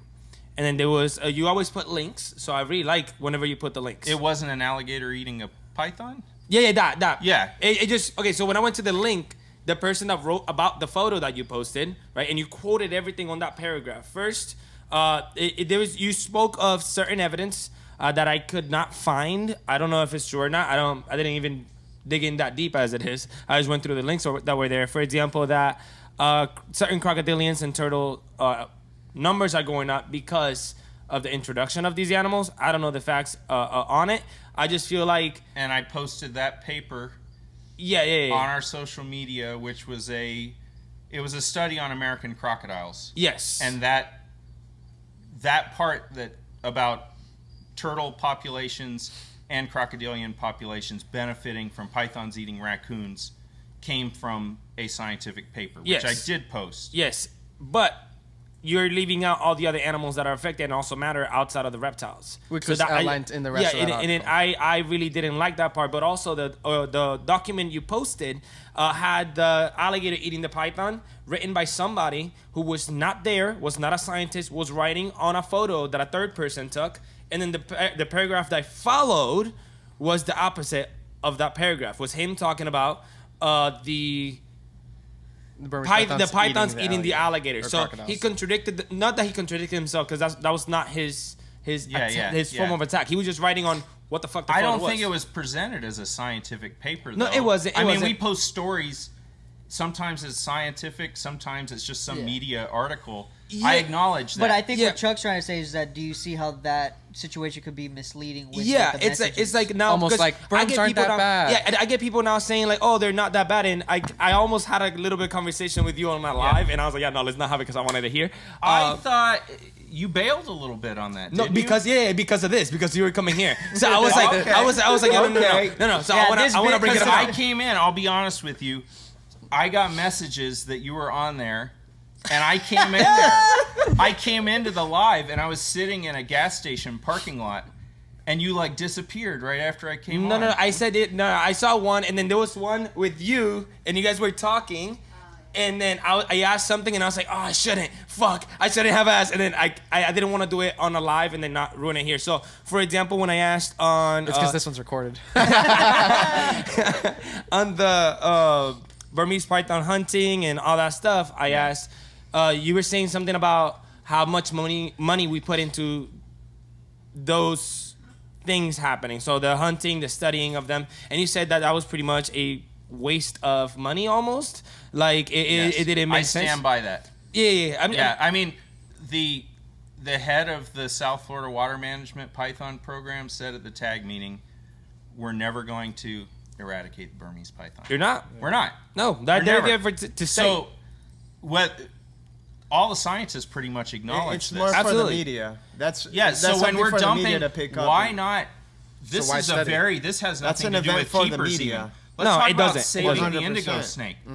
Why don't we conserve indigo snake habitat and buy the land rather than dumping it into The Burmese. The prize, our yeah. very small impact on Burmese python populations? the failure. Because it's for the when you see Ronnie Barreto post a picture of a dead Burmese python on his Instagram, it's because it's just for the media. It's the same Yeah. thing. Yeah, why- absolutely. Yeah. Tourism. And I feel Yeah. like that's both organizations do the same thing with Yeah, with well, media. Because that's every- the way to go. That's the way to go. Organization does that. Yeah, absolutely. But let me tell you something I've observed, because there's a lot of stuff. There's a lot of data that they have on pythons, and certain things like the crocodile and turtle population thing never reported. I was out there suddenly noticing baby crocs in areas that didn't have them 10 years ago, where the raccoons were eating all the eggs, and suddenly there's baby crocs. Now if you go down Yeah, there, but that doesn't there's- make it right for the animal or the environment itself. That just means that population No, but itself is doing a little better, yeah. But it doesn't... the point is, there was another article that came out a few weeks ago about cotton rats. Yeah. And it said that basically they found a totally spurious correlation. They found that the python populations were higher in areas that had high cotton rat populations.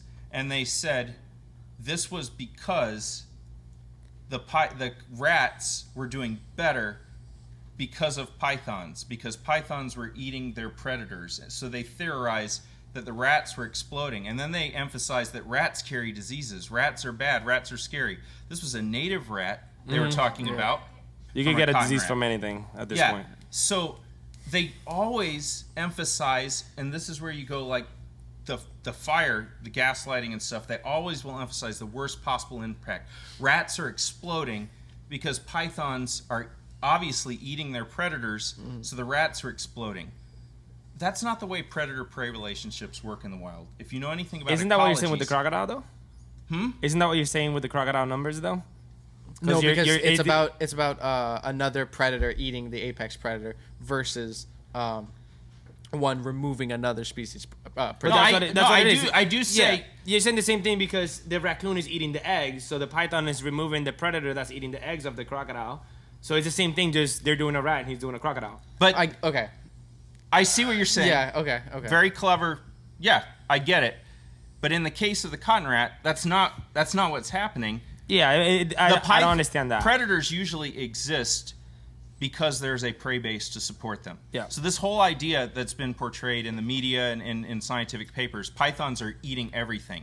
Well, they're not going to eat everything because if they did, they would go extinct because there wouldn't be any food left to them. They will exist at a sustainable level that the prey population. And how many prey items well, have to go extinct they'll exceed until the environment can no longer support them. No, they haven't. Absolutely, but we still got time for that. No, I was going to say, it's a very new thing. In predators introduced into a system, the predator will increase until the prey can't support them anymore. Then those numbers will go down. There's a balance, but Burmese numbers are still increasing. Well, that's because that's partly because they're expanding their range. At that, like I said, because the prey can support them. As they are able to, an individual snake moves 5 miles, the next generation moves 5 miles, that kind of thing. Yeah. But in this case, the cotton rat populations were there. Snakes, if you go anywhere that has a lot of snakes, you will usually see a lot of rodents. Yes. That's not because... That's kind of close whip, bud. Yeah, that's why a lot of times around farm fields and stuff, you get lots of king snakes and rat snakes. The rats are not there because the king snakes or the rat snakes ate all their predators. The king snakes are there because there is a prey base. And that's what's happening with the pythons. The juvenile pythons, their main food is rats. So the first 2 years of their life, their main food is rats, at which point they graduate to larger food items. But this was a correlation where the scientists found the totally backwards from what was actually happening. But this kind of stuff's never questioned. But if that is data, do we have data that says the opposite? And is anybody working on that? They found that an area with less cotton rats had less pythons. Okay. I wonder why. I would also say there were less pythons there because juvenile survivorship of the pythons was lower because they didn't have as much food to eat. Yeah. So the pythons haven't caused the cotton rat to go extinct, even though they are a predator for the cotton rat. The cotton rats. And what else eats that rat? What is, because now there is a you have predator competition. There's a new predator to the ecosystem that is going. Well, there's a balance. I wouldn't say it has. Is there a balance with something new in an environment that is not used to? There will be a balance. I think it will be balanced at some point. We have found the balance in the southern Everglades. The initial studies of mammal reductions that were reported, likely true. I started seeing way less of all the mammals at a certain point. It was like in mid-2000s, early to mid-2000s. And that's when the python population went from like, you might see one day to like, you can go out and see one every day kind of thing. He brought it out.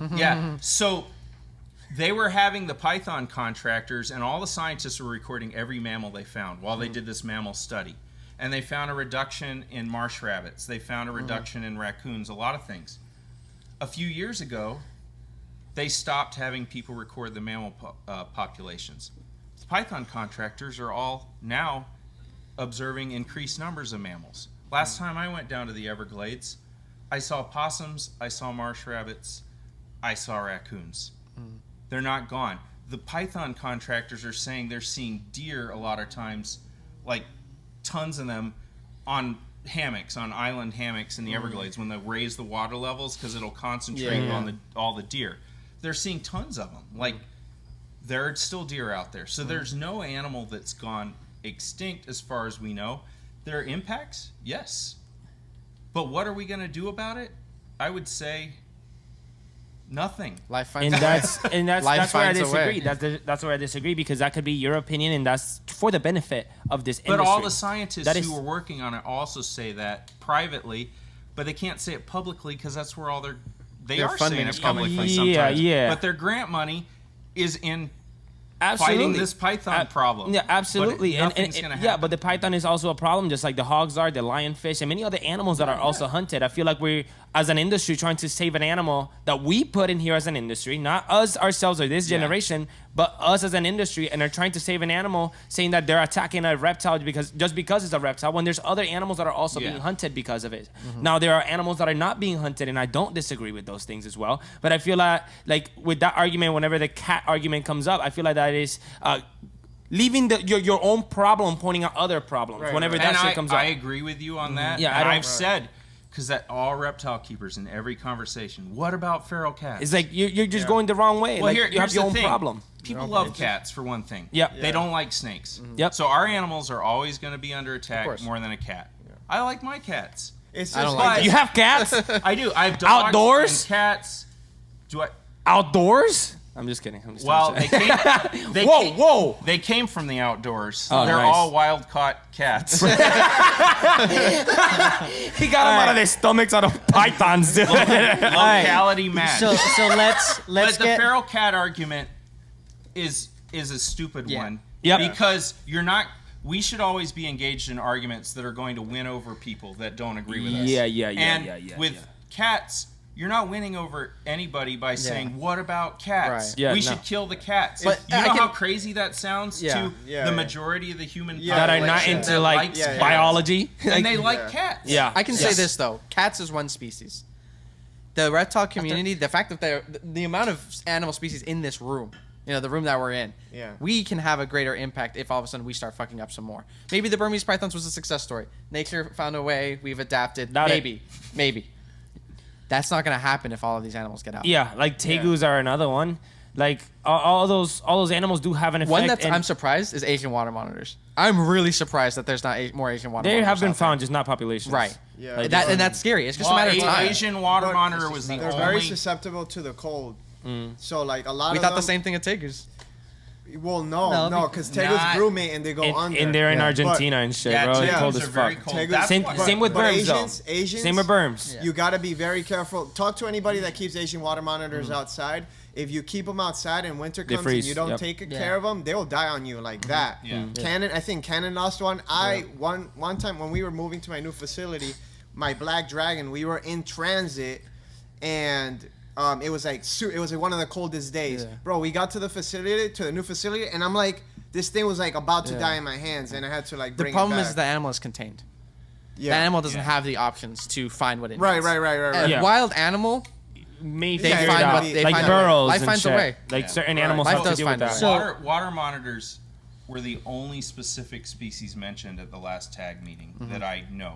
So FWC is considering they're going to evaluate all Varanus, but water monitors are of the specific first, concern to them. And I should throw this out there that there is a potential that other species are going to be regulated.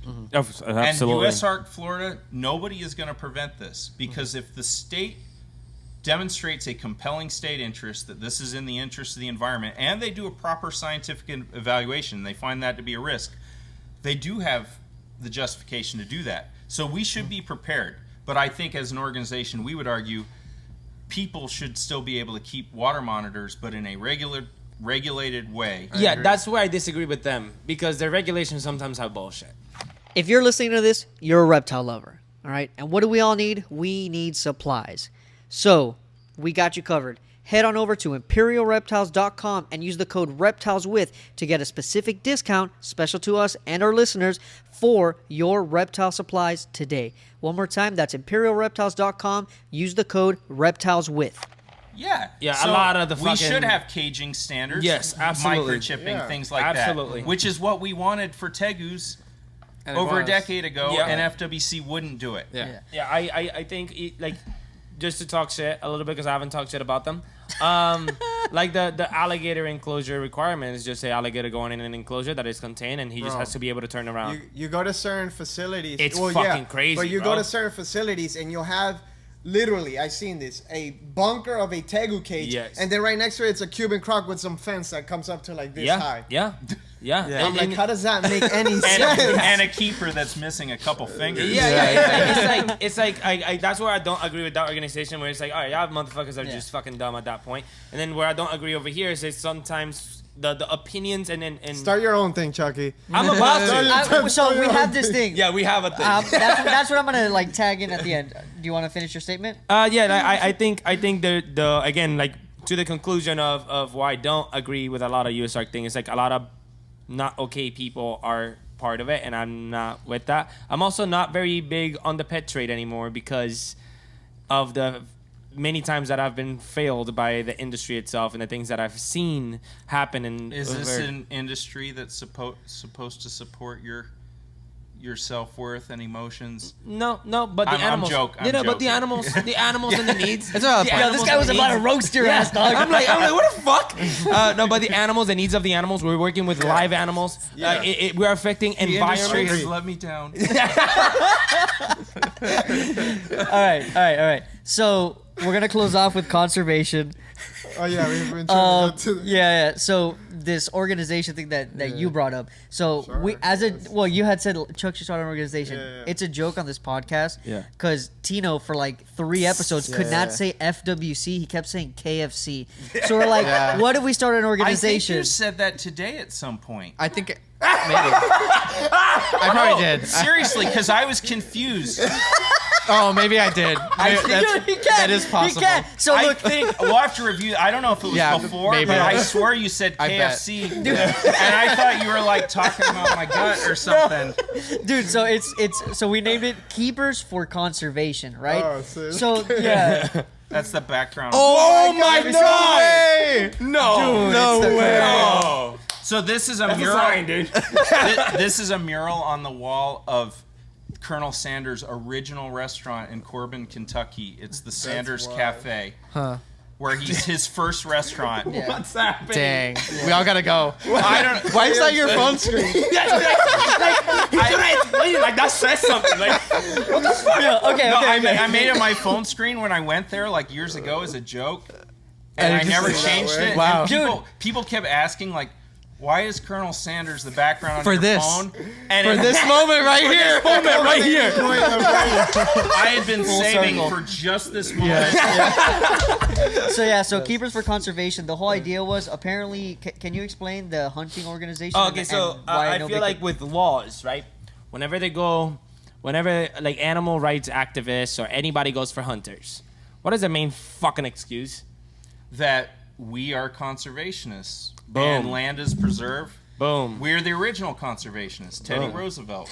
Exactly. So I feel like the pet trade itself could benefit from something like it. Oh, I if agree we with were that. more involved in what started it all, which is wild animals. We Like, are the KFC.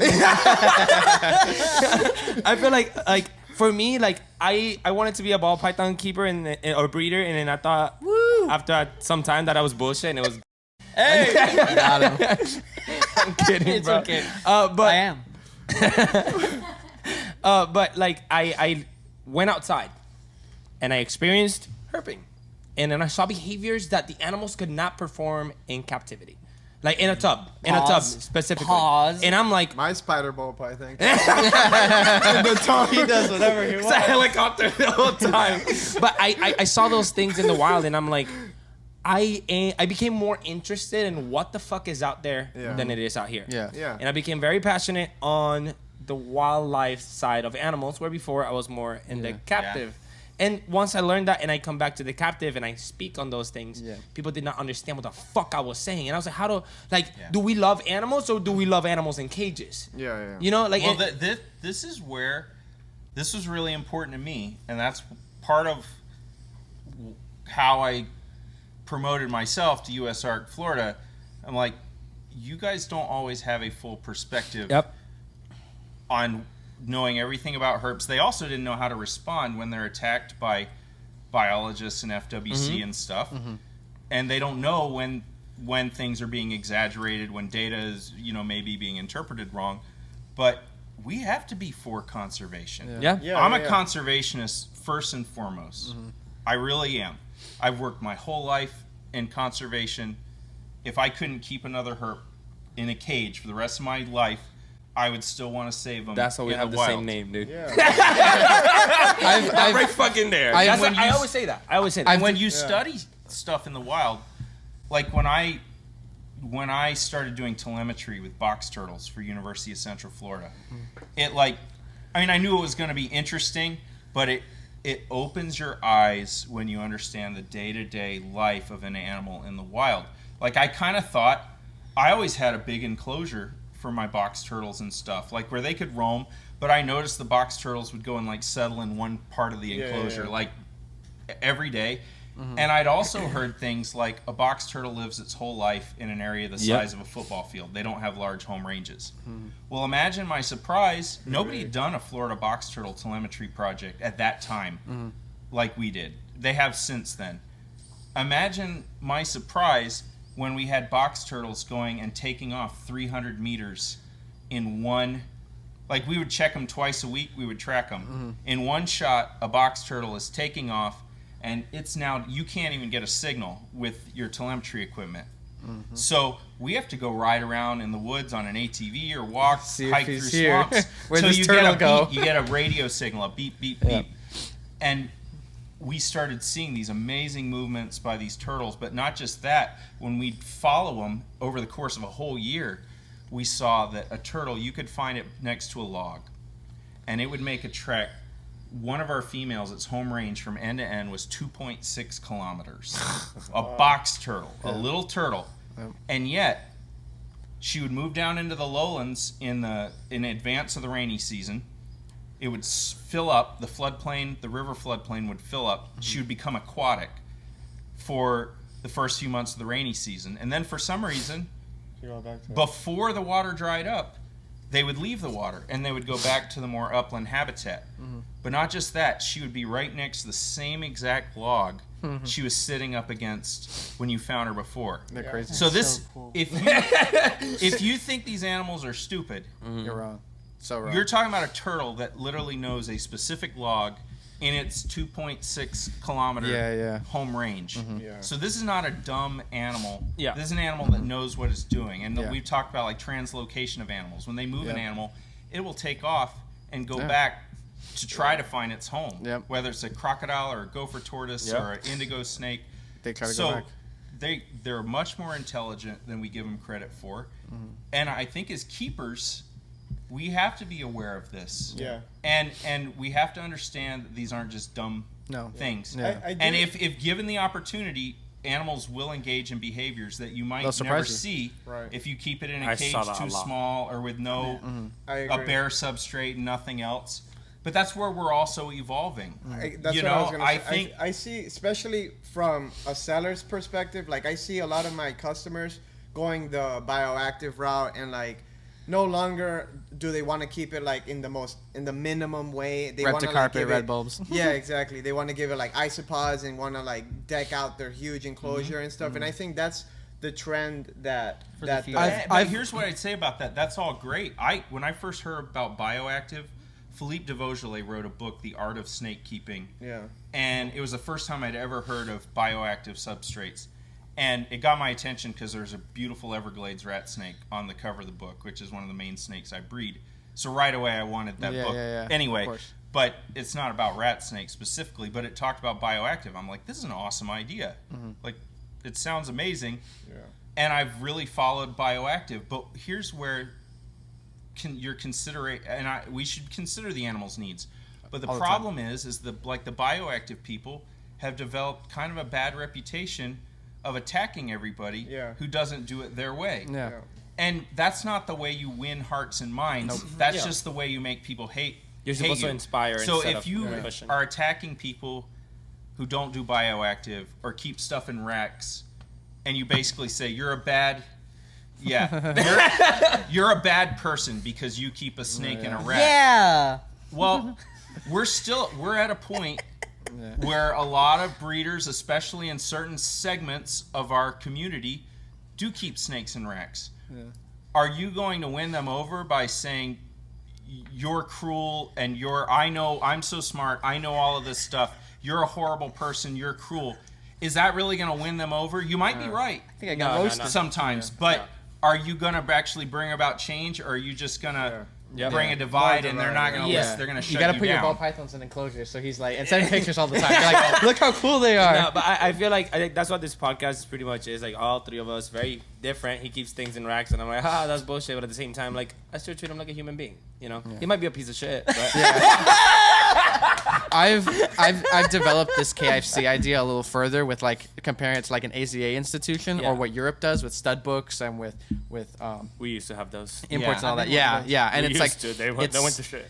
And we actually talked like a couple days ago with Dylan from the Animals at Home podcast, and he talks a lot about how reptile standards need to go up, and we need to make reptile hobby more about conservation. And in order, it's not, and that's one of my gripes with the USARK thing is like, it's not a right.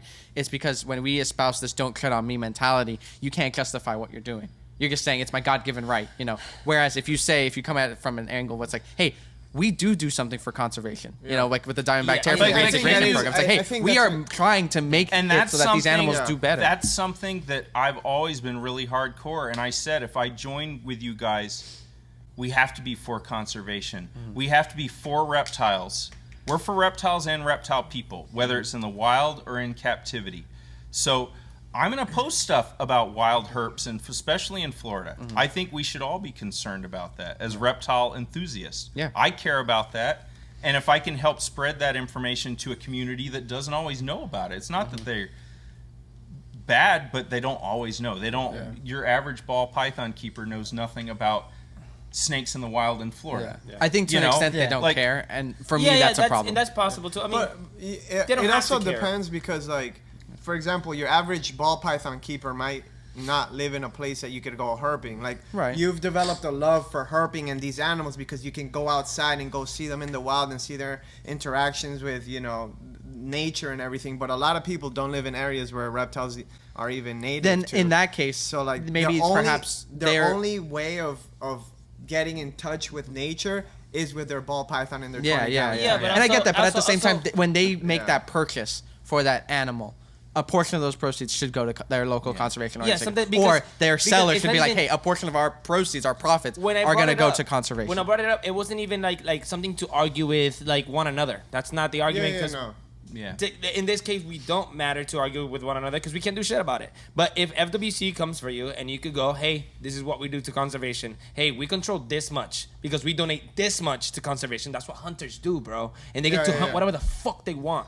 And every time. That's not quite true. But I mean, you know what I mean? Hunters are under attack the same way reptile absolutely, are. But they get away with it. Yeah, absolutely, but they get away with it. I get it. It changes the perception a little bit, and in the end, it's gonna be a good thing. Like if you talk to the regular motherfucker outside, they're gonna be like, I don't really like hunting, but it does a lot for conservation. They know that shit.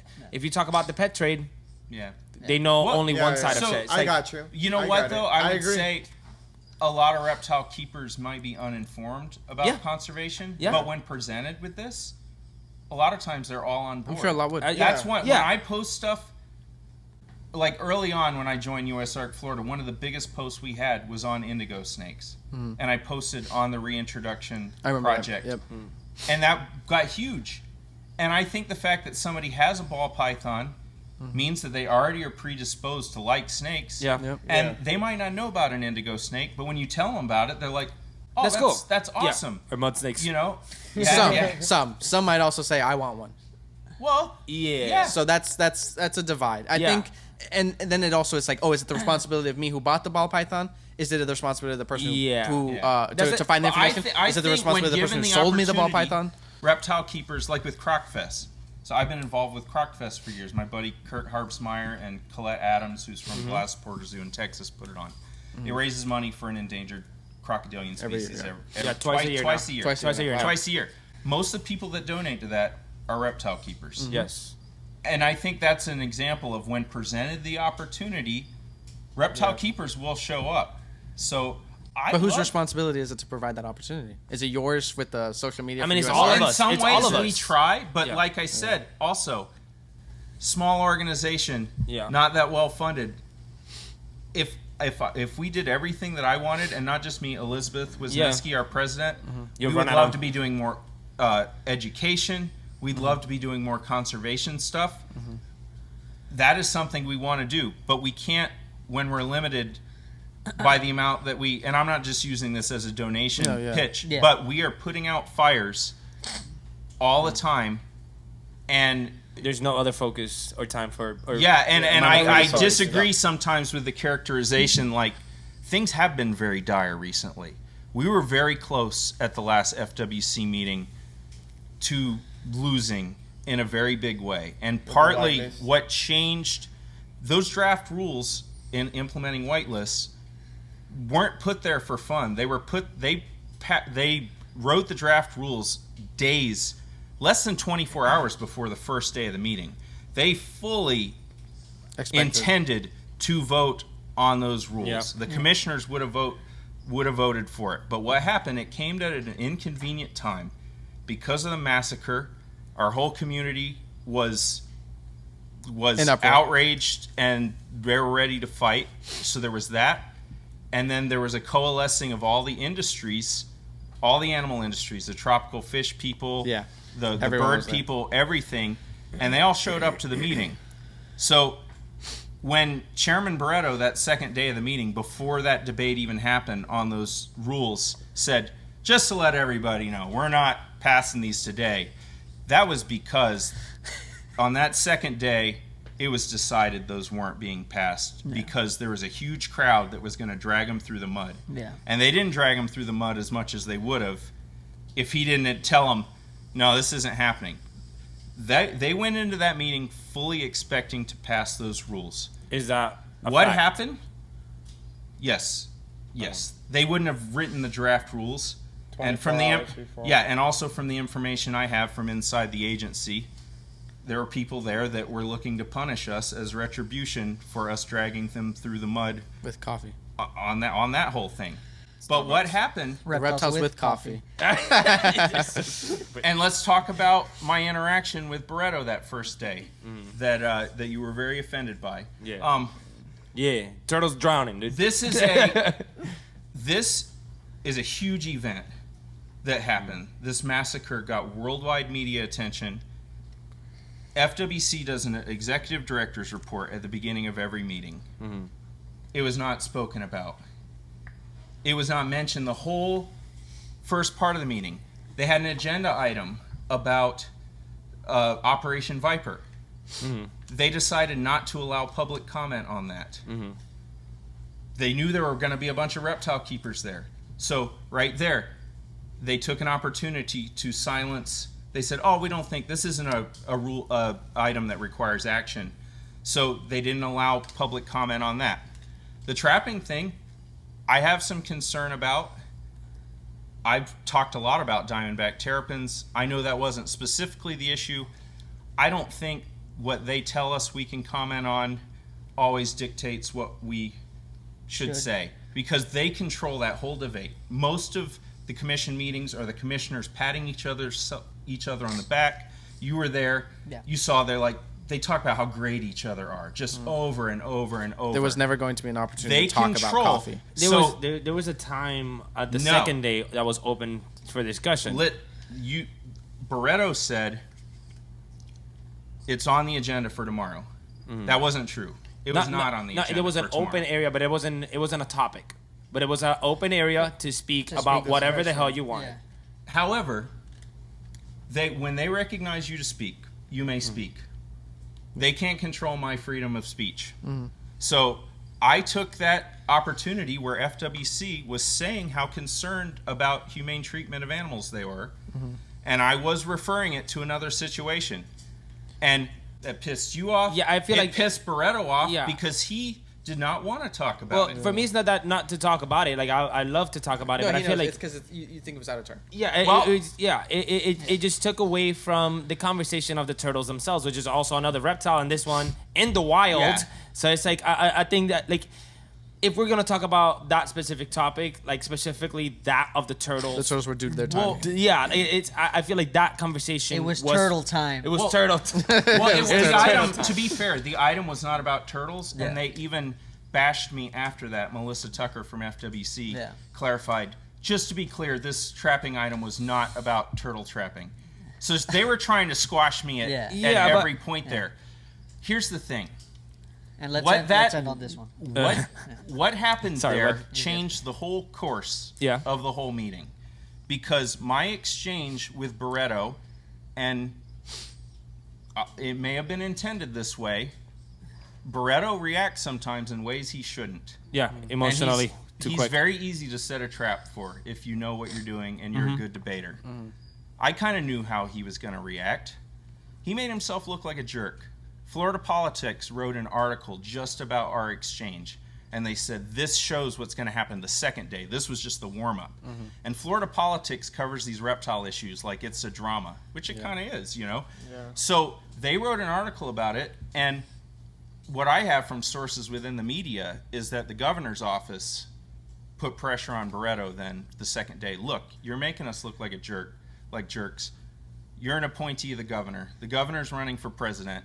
You look really terrible right now, and we're tired of FWC being a political weight for the governor's office.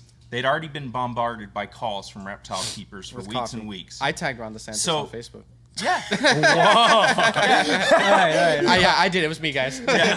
So that Barretto came into the second day, and the whole thing happened a different way, partly just because I'm not going to take full credit that it was just that. But that and the people that showed up and what they saw. But there was an article written about it. It got attention, and I'm sorry, I don't.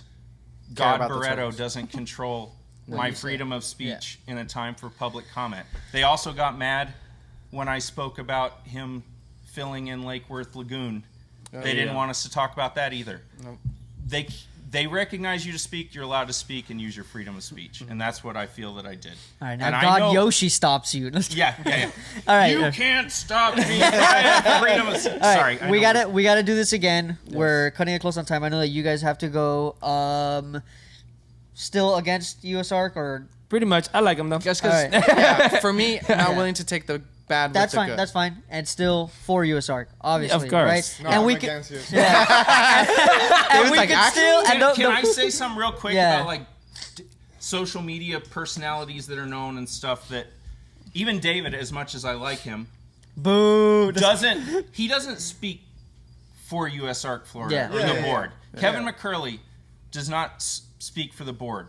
So though he is a passionate supporter, that doesn't mean that we endorse everything understood that he says or any social media personality. And sometimes when that's become divisive, I never wanted us to be divisive between different social media personalities. I know a previous show you kind of did like this USARK and Kevin McCurley versus Chandler and FWC. Chandler and FWC. Yeah. Look, he was there like, what the fuck, guys? I'm not even here. And we'll do it again. But Kevin, you know, Kevin's channel kind of started that a little bit because they made a video about you should support USARK and USARK. I don't Florida. Okay. So real quick. When really we were not like an anti-Chandler organization or something. So, you know, Chandler said some nasty things about us, honestly, but we've also like hugged and talked about stuff. And I mean, but I actually almost put me and Chandler hugging as the background on my phone as a joke this evening. And But you had to do the KFC. Now I'm glad I didn't, but I got pressed for time and I left late, but I thought that would be funny. Yeah. But, you know, Chandler knows that whether he'll admit it publicly or not, that we're also fighting for his rights. Yeah. You know, fighting for his freedom too, you know, and I tell him that every time I see him. Hey man, you know, we're still up there. We're fighting for your freedom to keep what you want to keep. The camel. Everybody's. And there's nobody else. Yeah. USARK for reptile keepers, USARK and USARK Florida right now are all you got. I do say that. If not for USARK, we're all alone. Yeah. We gotta fight So for ourselves. I feel like we drove ourselves to I the think bullshit. that it's important that we can have these conversations. Yeah. This is the thing. whether you're with or you're against, have these conversations. You don't have to. against. Sorry, it's just like there has been this thing where if you don't support USARK, people want to cancel you. People USARK has been Cult on top. mentality. I call it yeah. the cult mentality. I don't Right, like that. Yeah, shit. and Yeah, we, But you know, that's we- not. That's not USARK. That's the breeders. No, I those know, are the I breeders. know, I know. And Those are the I am breeders. Yeah. for public debate. I think what you bring to the conversation is healthy. Yeah. I'm not for no dissent. And there are some people I know that are saying you should do this without question. That's kind of the. I'm kind of paraphrasing what you say. Yeah. But I don't ask anybody to do that. Bring your questions. Let's Yeah. talk about it. Hell you know? yeah. So I think criticism on all sides of an issue Is is vital. healthy. Yeah, it's vital. And you're going to push the community in a direction that is healthy. You know, when we start talking about the welfare of the animals that we keep and all that stuff, Yeah. all that's important. It's is. conversations we need to have. It's not going to change overnight. But I will say before we finish here that Chuck came up with the idea for the next USARK Florida shirt on a previous show, and I think we're going to go with it. He said, join USARK or die. Like that was the cult mentality. Oh my God. So I'm thinking of making it into a shirt. I can make it happen. I might buy it. I'm not make it gonna happen lie. That's like, so fire. fucking damn it.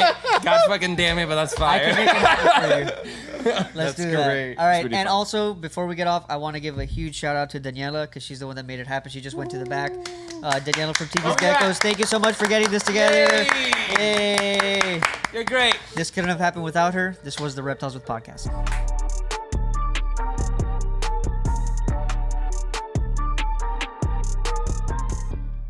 More I people like need that. being close to so many groins.